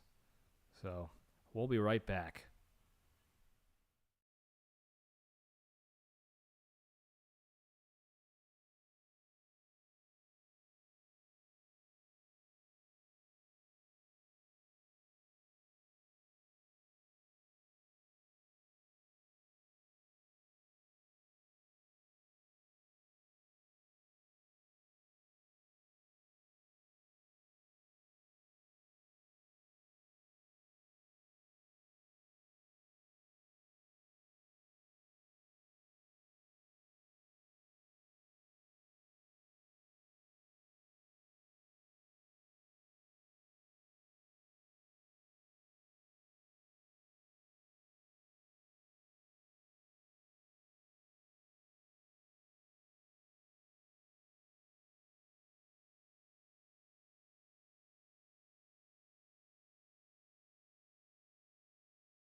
All right, we're back. Let's see if Fernando Cruz can shut this inning down. He's been doing pretty decent. He's a little shaky when it comes to like 1, 2, 3 innings. The last several times I've seen him pitch, he usually gets a runner on, which doesn't make me feel good. It's not making me comfortable at all. That's like Bednar, their closer, who can't go 1, 2, 3 ever in his entire career. And he's the closer. At least he's better than Devin Williams. But 1-1 now to Martinez, who's 1 for 2 today. He ripped that ground ball down the right field line last at bat that everyone thought was foul, but it was not. And he legged out a Dubsky out of it. So 1-1. He swings and misses at that splitter. That is like a fork ball. That thing is nasty. The problem is if the batters are smart and they just don't swing and just take pitches, that's where Cruz finds himself in trouble because he rarely throws that for a strike. That's the point. It's supposed to look like a strike and then drop off the table into the dirt. But if the batter just stands there, he's going to walk you, throwing those pitches. 1-2. He does it again. He swings and misses. There you go. Okay. Martinez, I'm telling you not what to do and you don't want to listen. That's fine by me. Get out. Man, that thing is filthy. That practically bounced on top of the plate. You're not hitting it if you swing at it, so just don't swing. But nobody wants to listen to the LPDS over here, I guess. Anyway, Steven Kwan's at the dish. He's batting .211. That's bad for him. That's good for the Yankees. If he was in pinstripes, he'd be their number 4 hitter. But 211 for Kwan is not great historically for him anyway. Anyway, 1-0 now to him. He took a pitch.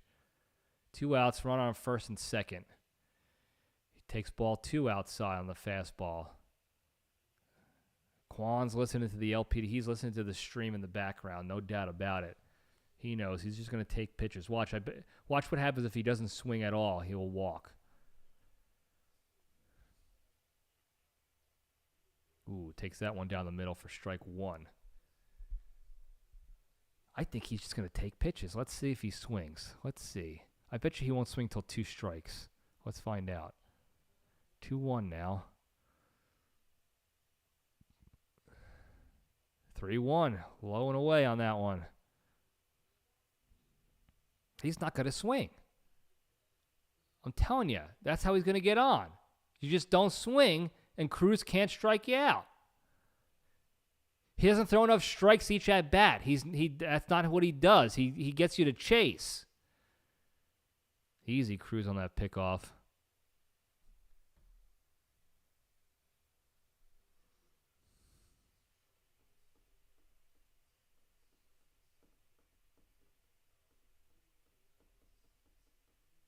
So 3-1 now from Cruz. Let's see what we got here, dude.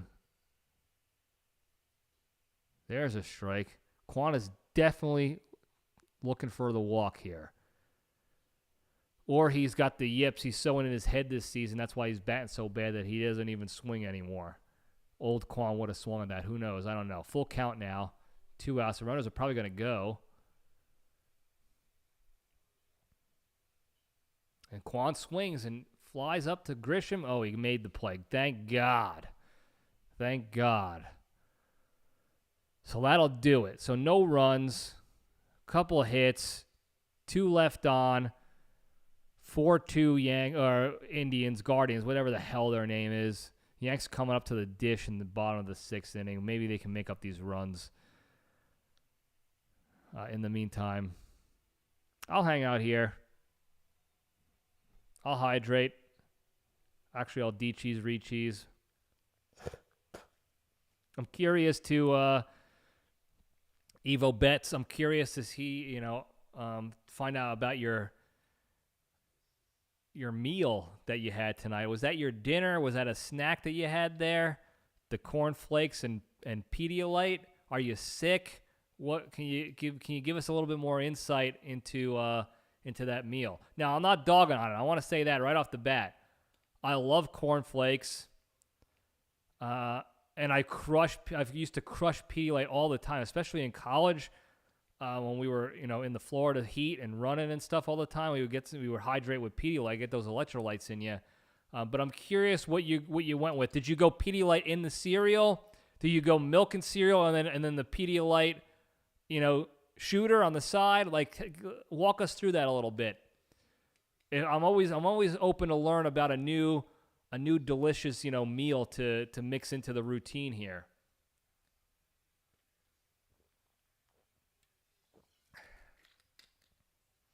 This is where I don't like the delay, because I want instant conversation, instant back and forth to keep the rapport and the connection going.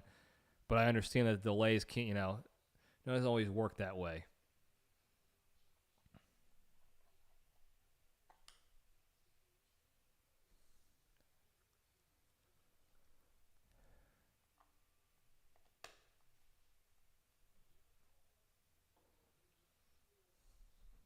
All right, I'm re-cheesing. I see what you said, Evo Betts. We're going to talk this through in a sec here. Ben Rice gets to the dish, and he rips one. That's a fair ball down the right field line. That's going to be a double. Get over there, Big Ben. Get over there, Benny Barrels, you son of a bitch, you. The guy can't not get a hit. He has to hit. That's how good he is. We told you about that earlier. Ben Rice just knows how to hit the ball.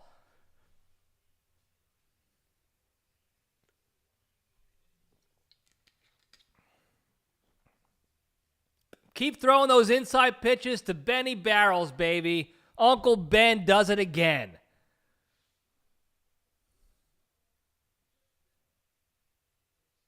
The guy is just dialed in. Now we got the old dog Goldschmidt, who's mentally dialed in. Let's see if he can back it up with the bat. Takes that one for strike one. Fine, take that pitch. Breaking ball. Oh, it was a cutter, they said? That was a good break on that cutter. Good pitch. All right, we got cornflakes or the appetizer. No milk at all. So are you spooning it out of a bowl? Are you fingering it out of the box? How are we doing the appetizer cornflakes? And I'm assuming they're just the standard cornflakes, none of the specials. It's not Frosted Flakes, correct? It's just straight up cornflakes. Goldschmidt's got the 0-2 now. Takes that slider outside for ball one. So 1-2 now. Goldschmidt's on fire lately, and I love to see that. Last 22 games, batting .325, 6 dingers, 17 ribbies, and a 1.026 OPS, 1,000 OPS. Good for him. Leave that one down for the Worms. Goldschmidt, good take, 2-2. Fingies out of the bowl or the box. No spoon. I like that. It can't go dry. You can't dry spoon. That's tough. The point of the spoon is to scoop up the milk with it, too. You don't need to dry spoon flakes. And he rips that one to the right side. Is it going to drop? Nah, Quan makes the play. Oh, Ben Rice tags up from second to get the third. Great base running. Smart play, aggressive. He got right back to the bag.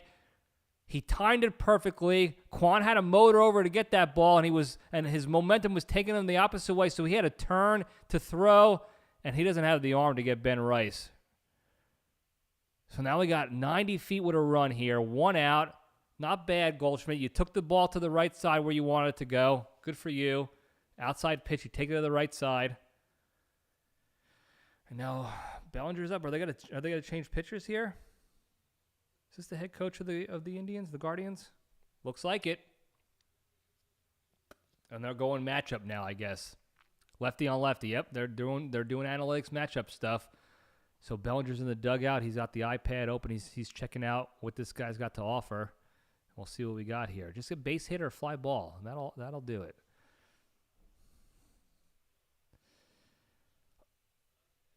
All right, so your food guy purchased generic brand Cord Flakes. Generic brand. What is it even called? Is it something they changed the name?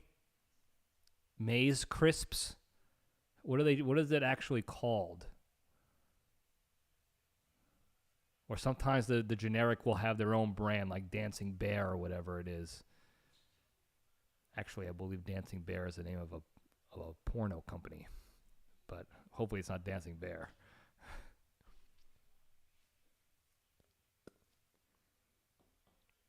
We used to go store brand cereals a lot back when I was younger. A lot of times they came in the bags. They didn't even come in boxes. They were bagged cereals. And they were basically the same thing. People were just paying for the brand, paying for the marketing when you buy those name brand craps. But we rarely went straight cornflakes. Well, we rarely went cereal to begin with, and if we did, it was Cracklin' Oat Bran, which I like. The little squares of Oat Bran. Actually, I would put those in a little baggie and have them as a snack at work sometimes. So Tim Herron is on the bump now for the Indians, the Guardians. Tough last 10 appearances. 8.59 ERA his last 10 appearances. So, and Bellinger since 2025 is batting .330 against lefties. He leads the MLB against lefties. So that bodes well for us here. As he swings and misses at that first pitch. That's a curveball. You don't want to swing at the first pitch curveball, Belly. Come on, baby. Fly ball, base hit. Fly ball, base hit. That's what you want. Or a slow ground ball. That'll get a run in. A slow ground ball, especially on the right side because they're playing deep. The second baseman is deep. Takes that one up. Leave that for the birds, kid. Yeah, they're playing. The outfielder's arms are not good. So you're good there. Slow ground ball, base hit, fly ball, swings and foul tips on back into the catcher's glove. So it's 1-2 now. Come on, Bellinger. Come on, baby. Fight the good fight. Get that run in. And there's a fly ball to center field. Oh, it's kind of shallow. Oh, and he airmails it way over the catcher's head. So Ben Rice scores. This is what I'm talking about with Ben Rice. Okay? Nothing special. Base hit. You got him say he legged out a double because he hustled his ass off. Got a double tagged up smartly to third base on that fly ball from Goldschmidt, put himself in a better position. He scores on the next play. It wasn't even a hit. It was a sacrifice fly, and he scores.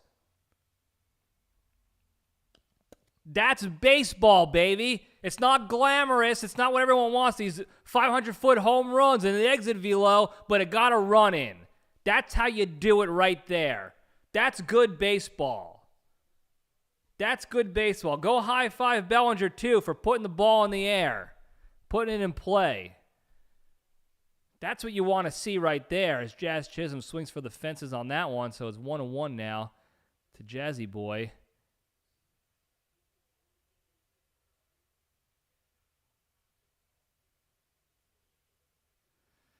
One to Jazz. And he swings and misses at that ball. That wasn't even close, Jazz.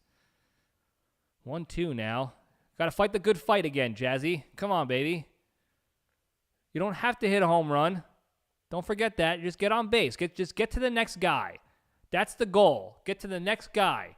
And if everybody does that, you're going to score runs. It doesn't have to be home runs every time. You already hit a home run today. You're good for the day.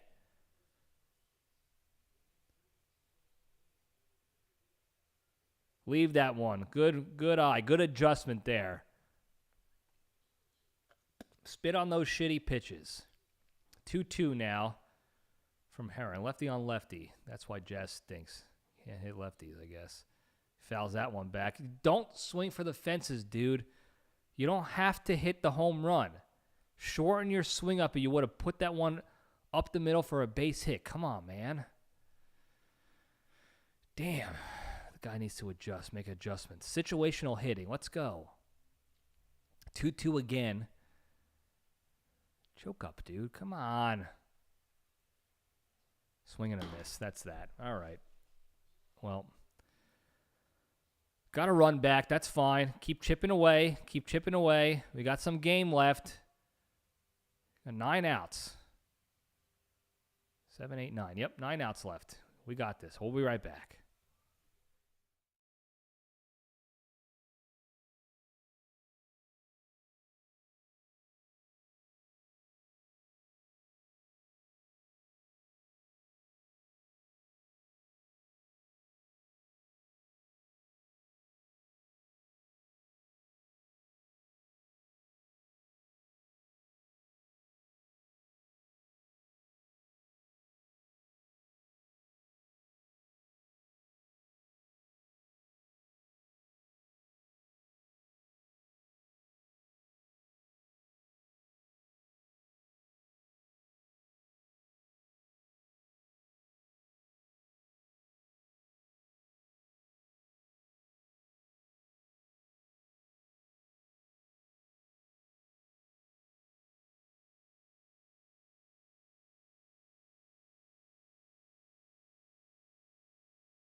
All right, welcome back.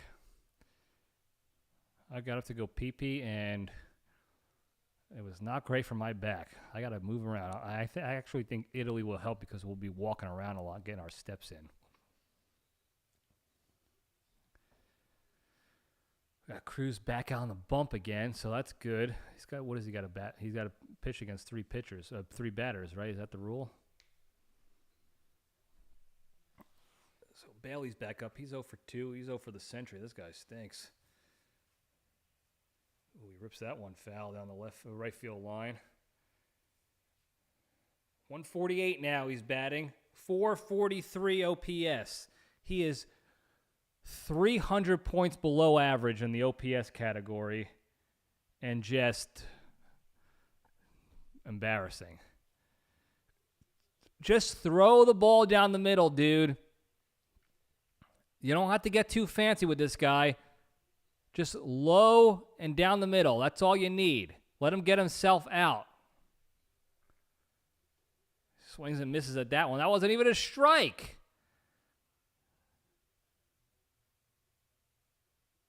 Is this guy in a slump or does he just stink? I don't know anything about this Bailey fella, but holy shit, man. Thank God he's not in pinstripes. We got enough of these guys. Strike 3, see ya. As if there was any doubt. I feel bad for you, Bailey. You're wretched, man. You are really not good. That was a good splitter, though. Not a lot of people are hitting that, but certainly not you. You are having a bad time in the pros right now. Here's Guido Rocchio. There's a nice strike there. That's the first time he threw a splitter in the strike zone. It's a good pitch. Dangerous pitch. 0-1. That's outside. That is one thing about Cruz. He does not throw 2 strikes in a row. If you just sit up there with the bat on your shoulders, you could get on base. Did he go? Check swing. He did not check his swing. That's a strike, baby. Ah, Rocchio. That's what you get, dude. What are you mad at? Be mad at yourself. You went. Sorry, dude.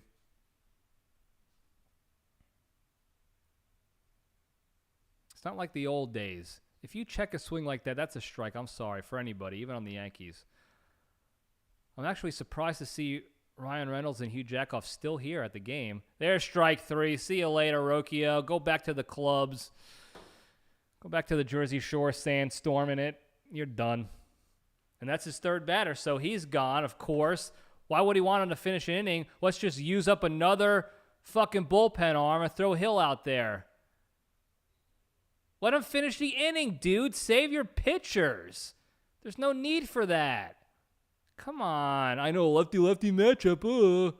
Bonanza's getting up. Whatever, dude.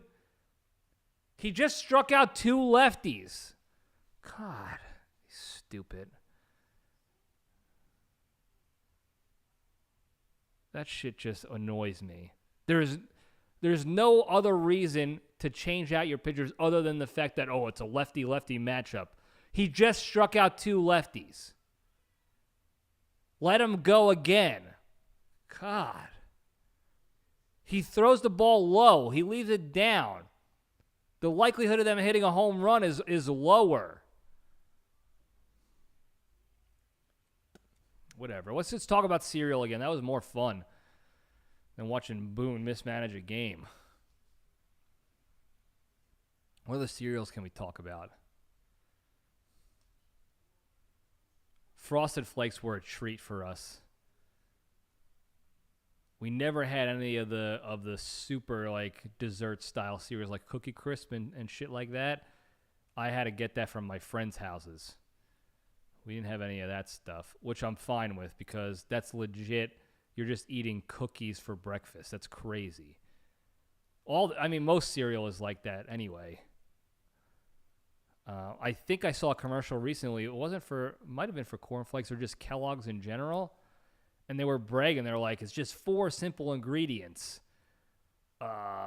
Corn, sugar, I don't know, high fructose corn syrup and folic acid or whatever it was. It's like, these are the 4 worst ingredients to start your morning off, especially as a kid. It's just sugar. Just give them chocolate chip cookies at that point. Crazy. But I get it. It's marketable. People will buy that shit. I bought that shit. I told you I used to eat Reese's Puffs as a carb load before I went on long runs when I was marathon training. It's great for carbo loading if you don't have a good Alfredo place to dig into. Anyway, here's Hill. Lefty on lefty matchup. There's strike 1. I like Hill, though.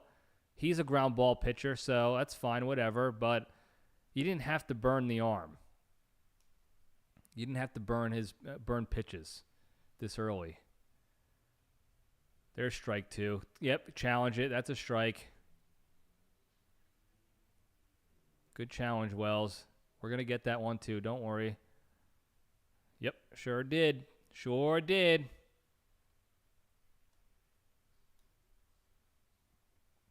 I like the crackling oat bran and milk too. I didn't just have it as a snack. When it absorbs some of the milk like a sponge, I like that too. That was a good time, cereal-wise. Nope, just misses on the outside corner. So 1-2 now. Sometimes we would have grape nuts, which as a kid I despised, but as an adult I like it. I don't know how healthy it is, but and there's a ground ball to second base. Jazz tosses over to Ben Rice for out number 3. There you go. So pretty sure that Cruz could have done the same thing, but whatever, that's fine. Now you got to burn three batters for Hill before you can change it up again. So let's just use 16 pitchers for a 4-3 game right now. And then scramble and wish you had IKF back the next game because you ran out of bullpen arms. 7th inning stretch though, so let's see what veteran they honor today. So we'll stick around, but we'll listen in here.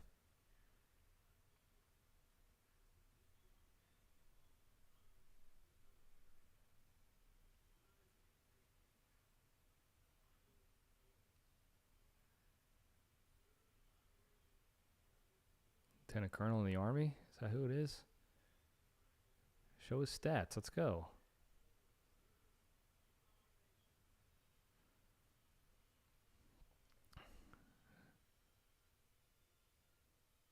U.S. Navy. Wow, he's a captain. He was in 06 in the Navy. Good for him. He was in Desert Storm. Old dog. That was a brand new hat he was wearing because it still had the cardboard inside the crown of the cap. They probably just gave it to him because it was a Yankee hat.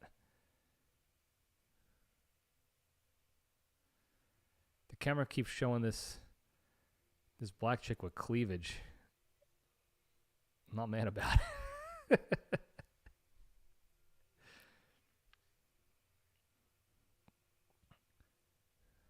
These cameramen know what they're doing. Let me tell you something. Yeah, they keep going to hot chicks. Hot chicks, and then they pop over to children and make people think that is a family show. It's not. These cameramen are sleazeballs. I get it. More hot chicks.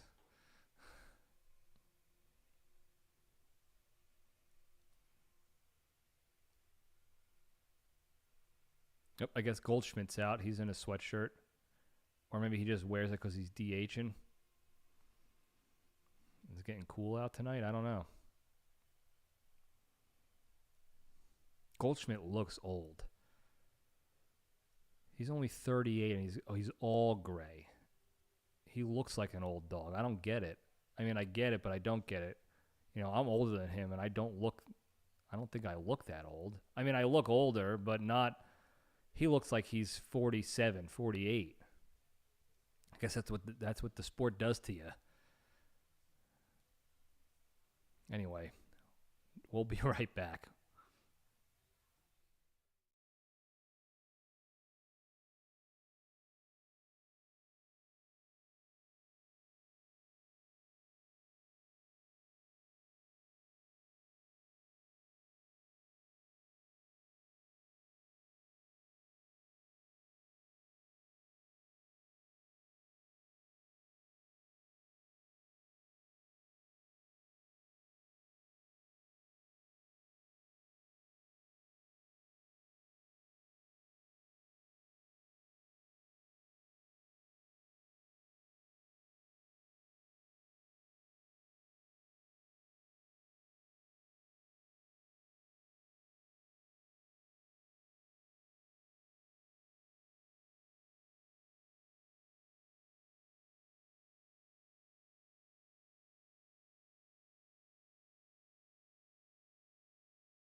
All right, we're back.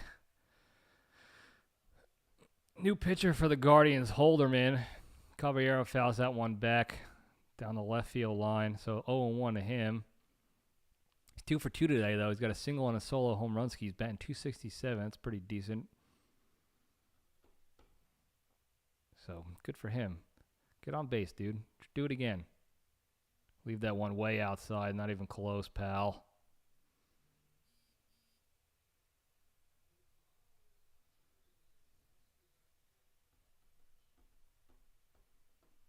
Who's this Holderman fella? He's got a bit of a honker on him, too. Oh, yeah. Big, thick eyebrows. He's got to be Italian. He's got to be half Italian or something. It's mom's side. Leave that one out. Actually, it was in. Leave that one in. 2-1 hitters count. Get your pitch. Drive it, baby.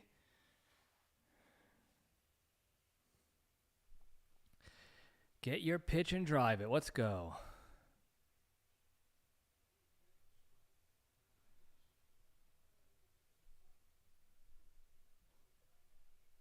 Challenges this pitch. Let's see what we got. I missed the pitch. I was looking at the stands. It was barely a strike. Damn, close. 2-2 now. All right. It's very close.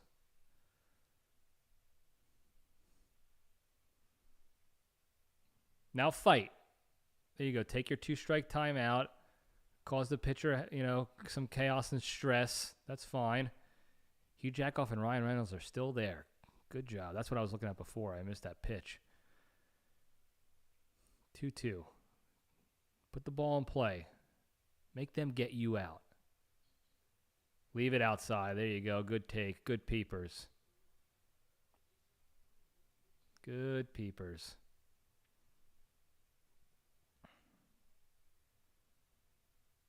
Keep fighting. Let's go. Full count. Come on. Base hit ball 4. Nope. Swing and a miss. Damn it.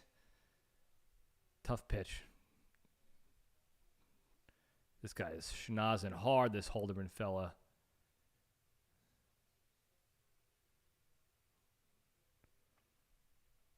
Yeah, you got fooled. It's okay, Caballero. All right. McMahon's up. He's 0 for 2. Ew. He put the ball in play, though, once, so that's good. That's right down the dick for a strike, but it's a breaking ball, so that's fine. That's okay. Batting .204. Let me tell you something about McMahon. Batting .204, 611 OPS, 6 home runs, 19 RBIs. He was the automatic out. And he's still doing better than Austin Wells. This is as good as you're going to get from McMahon. 200, 210 hitter, tops. Because he's so streaky. But if I'm Austin Wells, I am embarrassed. I'm embarrassed. Did he go on that pitch? No, he did not. So 1-2 now. McMahon was supposed to be the guy. Like, this is our worst hitter. We know that. He's a decent fielder. He can't really throw that well. But we didn't get a third baseman, so he's our guy. He's our worst hitter. And Austin Wells like, check this out. You want to see a worst hitter? I'm going to be the worst hitter. McMahon is now 2-2. He takes that one for a ball. Good peepers there. As the Guardians have the bearded menace. I forgot his name. Warming up in the bullpen. He's usually pretty good. He grounds that one to second base. He bobbles it. And he still recovers and fires over to first or out number 2. So 2 outs now. Nobody on. Austin Wells is up. He's 0 for 2. Yeah, Bazania or Bonanza or whatever his name is. He bobbled it, but he recovered well and made the throw over to get McMahon. Batting .170, 4 home runs, 547 OPS, 7 RBIs. 7 RBIs for Wells. Not what you want. Takes first pitch. Okay.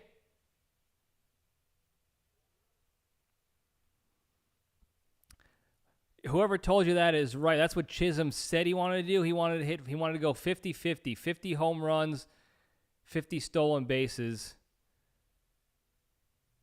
As Wells takes that for a strike, so it's 1-1 now.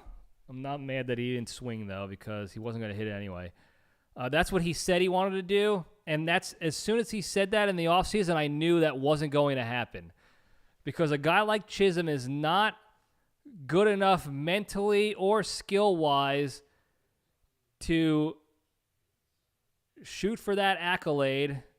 Catcher's going to challenge this pitch. It's going to be a strike, but Wells took it on the outside corner, so it's going to be 1-2. But he doesn't have the mental ability to be able to play well to get to that accolade, because all he cares about now is hitting 50 home runs and getting 50 stolen bases, and everything else is clouded. His whole existence is about getting those stats for himself, and it makes him a worse player for it. Not to mention the fact that he's never going to do that. He is not good enough to do that. Additionally, because he made it that goal, he's actually doing worse because he cares so much about that result. And you don't want to be results focused, you want to be process focused. And he's just not that guy. As Wells goes quietly into the night, there's a fucking shocker. Wells not on the base paths. I mean, DH for him at this point. The pitchers, look at all the pitchers who've batted in the past. Back when the National League didn't have DHs and pitchers had to go up there and bat, they all batted better than Austin Wells. So just get Garrett Cole a bat. Get Tim Hill a bat. Even though he's the size of a bat, I'd still rather have him out there than Austin Wells. DH for the guy. He's garbage. Find a new catcher. Do something by the All-Star break, by the trade deadline. You need a better catcher. Your two catchers are dog shit. They do nothing for the team. And if you're not going to help them get better, you have to help the team out by getting rid of them. It's just unbelievable.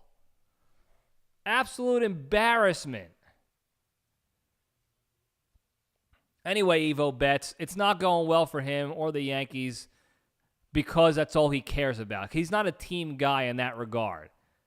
He's not a piece of shit like Fat Gary Sanchez, Jazz Chisholm, but he cares about his stats much more than he cares about the team's success. You can tell how he is hustle-wise or lack of hustle-wise. You can tell he is at the plate where he's always trying to hit home runs no matter what the count, no matter where the runners are, no matter what the situation is. He's a me guy only and not a team guy and not a we guy, and it's costing them. It's absolutely costing the team because he only cares about that shit. And he's not good enough to be able to work to accomplish that goal but also help the team win. And that's all I got to say about that. Jose Ramirez is up. He's batting from the right side now. He's 2 for 3. Single, solo home run, 2 runs up against Tim Hill. I'd much rather see Tim Hill at the plate than Austin Wells. It's so bad. He's so bad. And he's not doing one goddamn thing to adjust.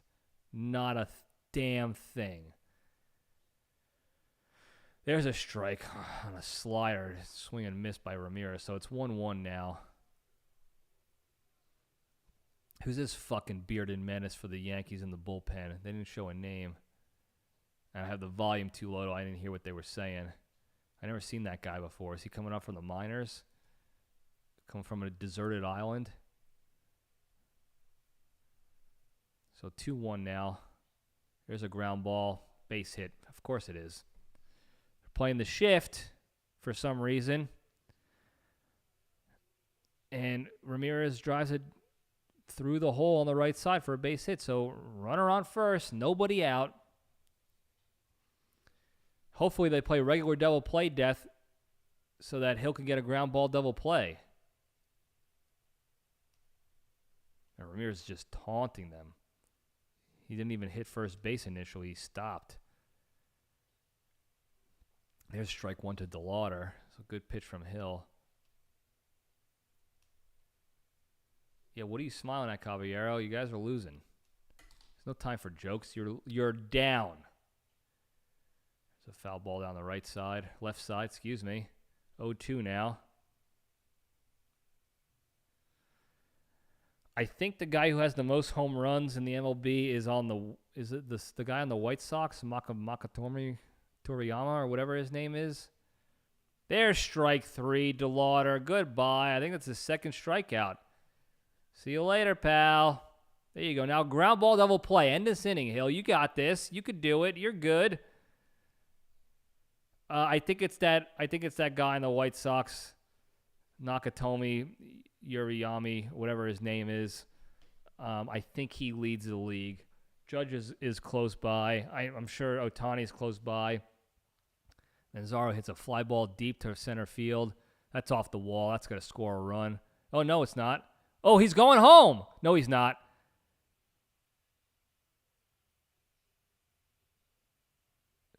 So Ramirez almost rounded third ahead home, but they cut it off and stopped him. So there's a runner on second and third now as Manzardo rips that double off the center field wall. That's very, very rare that Hill gives up a fly ball like that. He's usually a ground ball guy. But Grisham got the ball in quick and was able to hold Ramirez at third.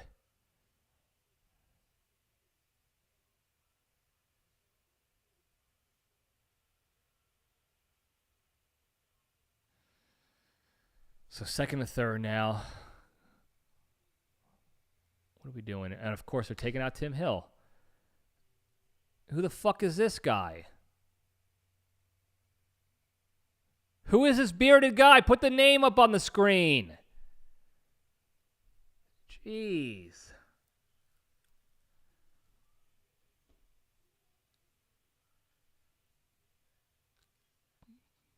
Can't get out of their own way. We're gonna take a break because I'm getting heated and I don't want to be. So we're gonna watch this Little Caesars commercial. We'll be right back.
Oh, it's Paul Blackburn is pitching for the Yanks. This guy stinks. I hate this guy. This is the guy, and he gives up a base hit. There's 2 runs right there. Nope, just 1 run. Okay, so it's 5-3 now. First pitch, fucking base hit. This is the guy that the Colorado Rockies absolutely fleeced the Yankees on. I think it was the Rockies when they picked him up at the trade deadline. And every other single fucking team in the league knew that this guy was washed and he had a fluke good first half of the season and he was done for. And the Yankees still picked him up anyway, and then they had to bring him down to the minors immediately after because he was so damn bad. And this is who they put in. Ground ball up the middle. There's 1 on the first double play. Thank God. Minimize the damage. First pitch, base hit. I mean, come on. Hill would not have done that because you got to mismanage your bullpen, Boone. You go, Tim Hill, we don't want to waste Tim Hill. We want to save his arm. Don't put him in when you did. You could have had Cruz pitch another batter, And then you could have gotten Hill for at least another batter. And he wouldn't have given up that run because he's not given up 2 fly balls in a row. He's never has. But instead, you put this absolute joke Blackburn up there who stinks. The guy stinks. He only does well against shitty teams after they're tired and shitty. That's the only time he does good. Not against a team like the Guardians who have been winning the whole damn game.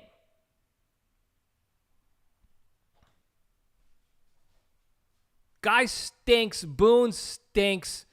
There's no way they're catching up to this game now. It's the 8th inning. Is it the 8th inning?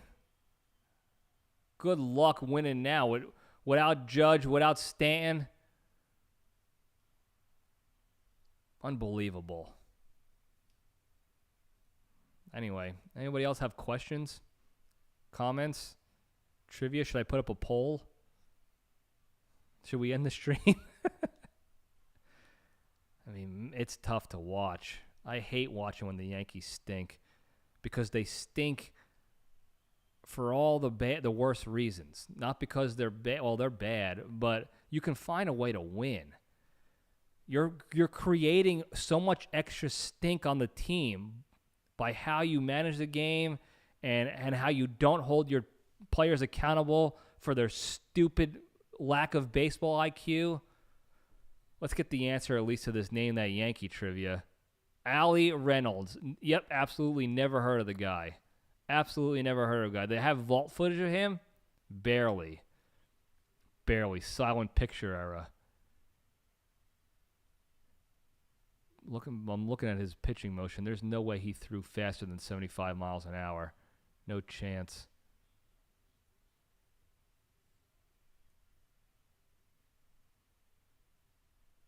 Two no-hitters in 1951. Holy shit.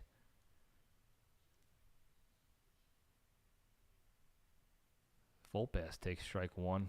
At least he took a pitch. Breaking ball. Don't swing at it, Volpe.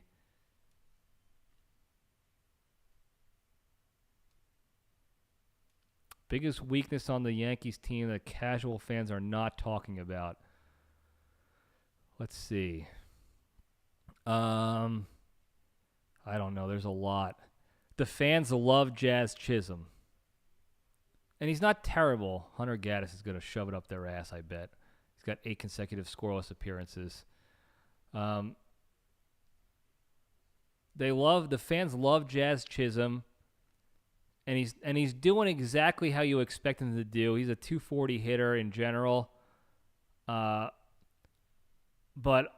the casual fans, I don't think they see just how bad he actually is and how much he's hindering the team with his lack of effort and some of his boneheaded plays and the fact that he doesn't adjust to at-bats at all. The casual fans are certainly not talking about how much Austin Wells and J.C. Esquera negatively impact the team behind the plate, because even if Boone was a good manager, who do you put in? They both are equally bad as catchers. They can't throw anybody out. They can't block pitches well. And they're both equally bad, like abysmally bad at the plate, the two worst in the league. So that's an absolute liability at a critical position that the casual fans, I don't think, see just how bad that is for the Yanks. What else is there? McMahon as their everyday third baseman, not good. That was a hole they did not fill in the offseason one bit. They came in with that hole. They knew they had that hole, and they still left it gaping open. Let's see, what else have we got here? What's another big weakness? I think there's a decent amount of fans who have a problem with Boone as a manager.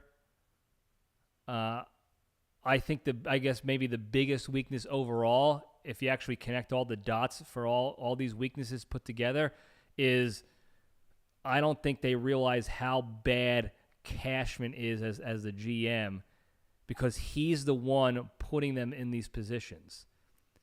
He's the one that won't fire Boone because the guy can't manage well. He's the one who's making them play Volpe, who stinks. Volpe is definitely a giant weakness that people don't want to admit. Certainly not Cashman. He's the one who didn't fill up the third base gap. He's the one who didn't fill the catching gap. He's the one who hires the coaching staff that doesn't know how to teach their guys how to hit or run bases or anything like that. And so I would say the biggest weakness overall is Cashman, the GM. Maybe you can even say Hal, the owner, for not firing Cashman, that the casual fans don't even talk about at all. But Volpe's definitely a big weakness for sure.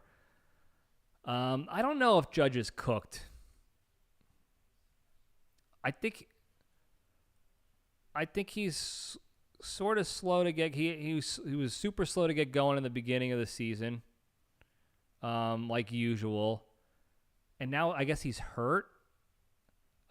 He seems to have reverted a little bit back to his younger years, where he's swinging at a lot of shitty outside pitches. As Ben Rice rips that one foul again. 2-2 to Ben Rice. 2 quick outs, by the way. We had one simple conversation, one question, and we got 2 quick outs in Grisham and Volpe. But maybe Ben Rice will save the day with a base hit or a solo home run or something. Who knows? I don't think Judge is cooked per se. He needs to get his head back in the game so he's not chasing shitty pitches. When he's taking those sliders low and away and he's working the count, he's dangerous again. I think he'll be okay. The problem with Judge is that he has to carry the team. He is like he was like the player on our team in college. His nickname rhymed with Ranji. And you remember, Creature, he was in that giant slump that one year, and everyone was like, why do we keep playing this guy? He's a guaranteed out. He's killing us. He's never going to figure it out. And what did the coach say to us? You always remind me. It always stuck in your brain, and certainly in mine too because of that. He's like, we need him. If he's not hitting, we're not making it. We're not winning games. Like, we're not winning a World Series or anything. So we need him out there to break out of this slump. That's the position Judge is in. They need him to win. The problem with that is, if you look at every other team who wins World Series, even the old Yankees that used to win World Series, they were never in that position. They never relied on one single player to save them every game. They had complementary players that if one guy was slumping, they can go and be like, okay, well, at least we have 3-4 other guys to pick up the slack. That was what makes us a competitive team. There is not one World Series winning team in my recent memory that relied on one single offensive player to get them where they needed to go. That's a bad spot for a team. And that's exactly where the Yankees are. Now, Ben Rice has been a shocker because a lot of people thought he was going to be a flash in the pan when he first came up and he had a good start to his career. And I'm pleasantly surprised, and I think he's going to be a long-term quality player for the team for sure. So that definitely helps. But that's it? Bellinger's good. He's solid, but I don't think he's good enough to be that other guy to complement Judge enough. They just don't have it. They need Judge to be competitive, and they don't have Judge. So I don't know what I don't think Judge is cooked. I think Judge is cooked in that regard, that he's the sole savior of the team. That's a lot for anybody to handle. I don't think anybody can handle that level of pressure and weight on them. No matter how good Judge does, look at guys like Mike Trout and even Shohei when they were with the Angels.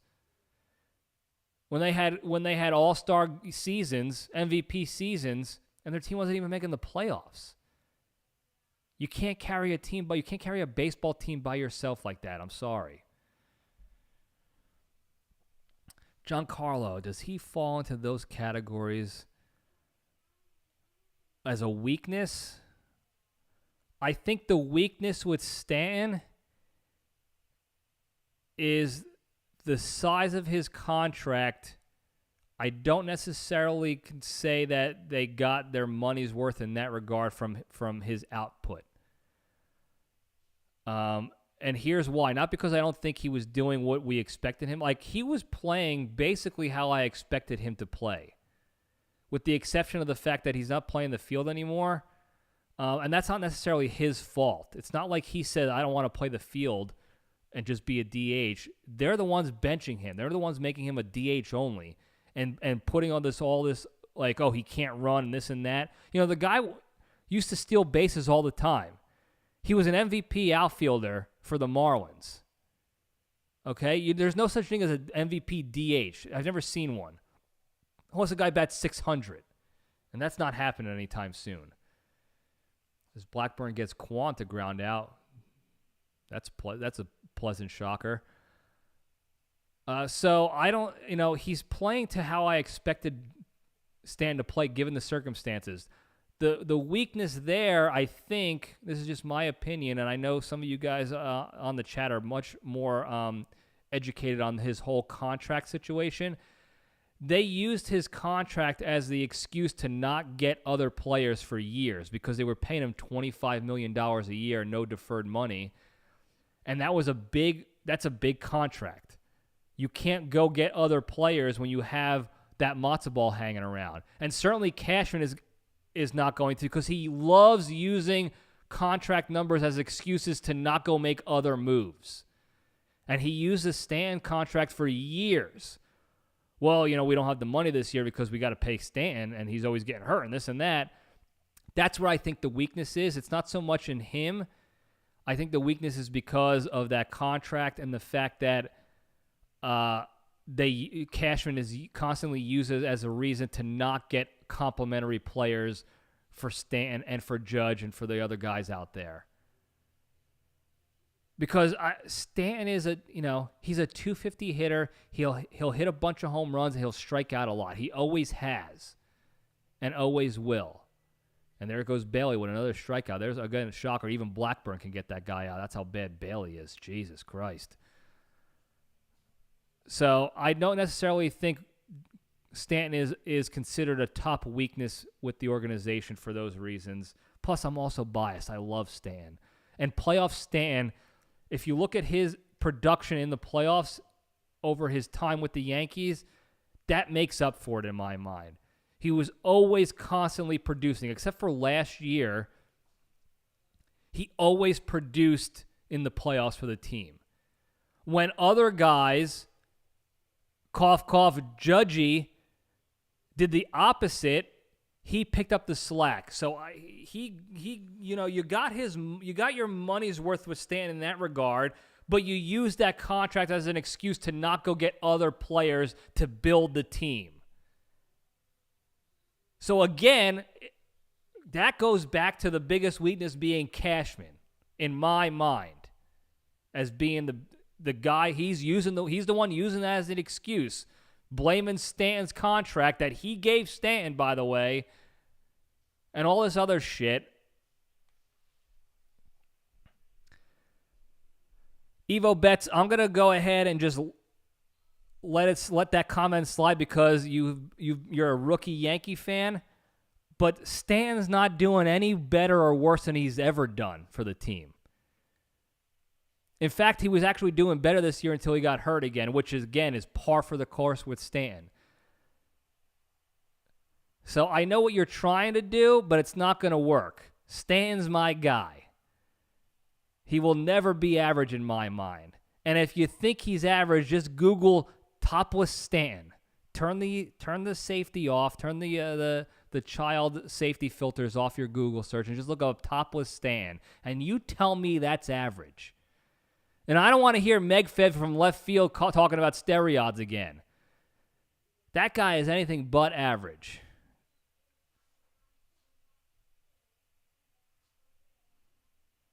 God, there's a billion moves that Cashman really has to make by the trade deadline. Another great question. by Evo Bets, number one commenter on this evening's stream, by the way. Ooh, I don't know. I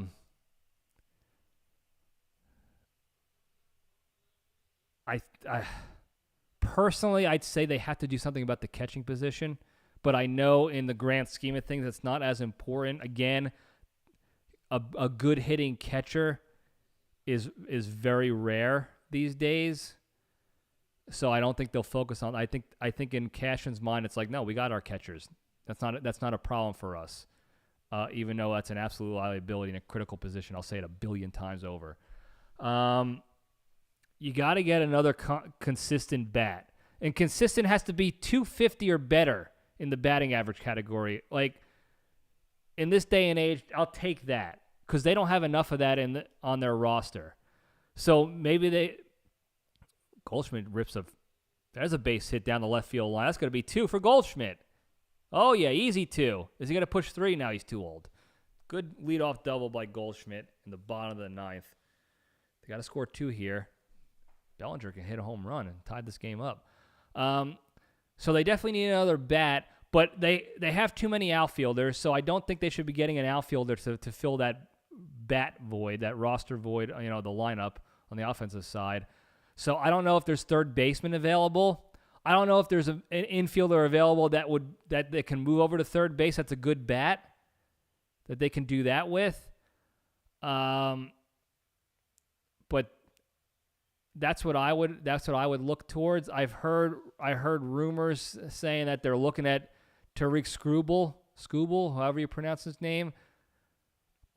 Get over to third base, Goldschmidt. There's a pass ball, dirt ball read. Goldschmidt walks over to third base. So now we got 90 feet with a run here on that wild pitch. So I've heard them talking about getting Tariq, trading for Skubal from the Tigers, but isn't he hurt now?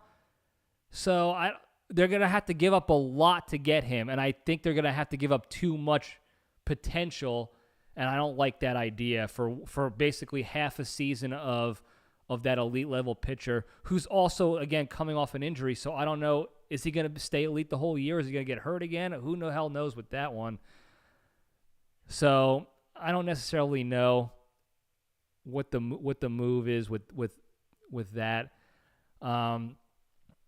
I don't even know if you can go out and get another bullpen arm. I think if you manage your bullpen better and maybe move when you get Clark Schmidt back, you move one of your starters. Ooh, McMahon drills on the center field. That's going to score a run, though. Nice sac fly. That gets a run in. Okay, 5-4. 1 out. Oh, it was Bellinger, not McMahon. Excuse me. Bellinger. Another sac fly for Bellinger. Another RBI. So I would maybe, instead of trading for Skubal, just rework your current pitching staff and bullpen. Get Clark Schmidt if he does well in his rehab starts and he looks like he's going to be a good starter again, good enough starter. Maybe move Weathers to the pen, or Will Warren. But Will Warren's he's been doing pretty good this year, so. Maybe another bullpen arm. Maybe that they're moving one of their guys in the minors. I forgot his name. Throws like 103 miles an hour. They're having him work out in the bullpen to see if he does better there as opposed to as a starter. So that could be an option as opposed to going out and getting Skubal from the Tigers. But I think the main thing is you got to get another consistent bat in the lineup. You can't keep relying on Ben Rice and sometimes Judge and sometimes Bellinger right now. And, of course, Jazz Chisholm is swinging for the fences with 2 strikes instead of fighting, and he strikes out because, of course, he has to hit the home run. So, playoff rotation, you're talking pitching rotation for the postseason or batting lineup? Luckily, right now, the pitching hasn't been terrible. I would probably go Fried, Schlittler, Caballero flies up to shortstop, and that'll do it. That's the game. So I would probably go Fried, Schlittler, Cole, Warren, and move Weathers to the pen. Also, you have Rodon. If Rodon stays, and add Rodon in there. Maybe switch Rodon and Warren, and then have Weathers as a bullpen guy. That's probably what I do right now for the rotation if the postseason started tomorrow. And then you have Weathers in the pen. You got Fernando Cruz. You got Tim Hill. They love Hedrick, so of course they're going to pitch him a shit ton. Weathers might be, I would test Weathers out as a closer. Bednar is just not that reliable in my opinion. I might be wrong here, but Bednar always makes me nervous when he gets out there. He has not gotten a 1-2-3 inning all season. So I don't know about that. Maybe I would give Weathers a shot as the closer because he throws heat. And he's an animal out there. He wants to win. So maybe that, I don't know. But if that was going to rotation, that's what I would go with if we started tomorrow. So anyway, really good chat tonight, guys. Not a good game whatsoever. Unfortunately, poor performance by Garrett Cole, giving up too many home runs. Falling up short on the offensive side as usual from the standard people, but I love the chat. Coming in hot from Evo Betts with the awesome questions and the comments. Wet Cat, Meg Fev, Creature, Bone Crusher, Tony Sacco, everybody getting involved as usual. This is what I love.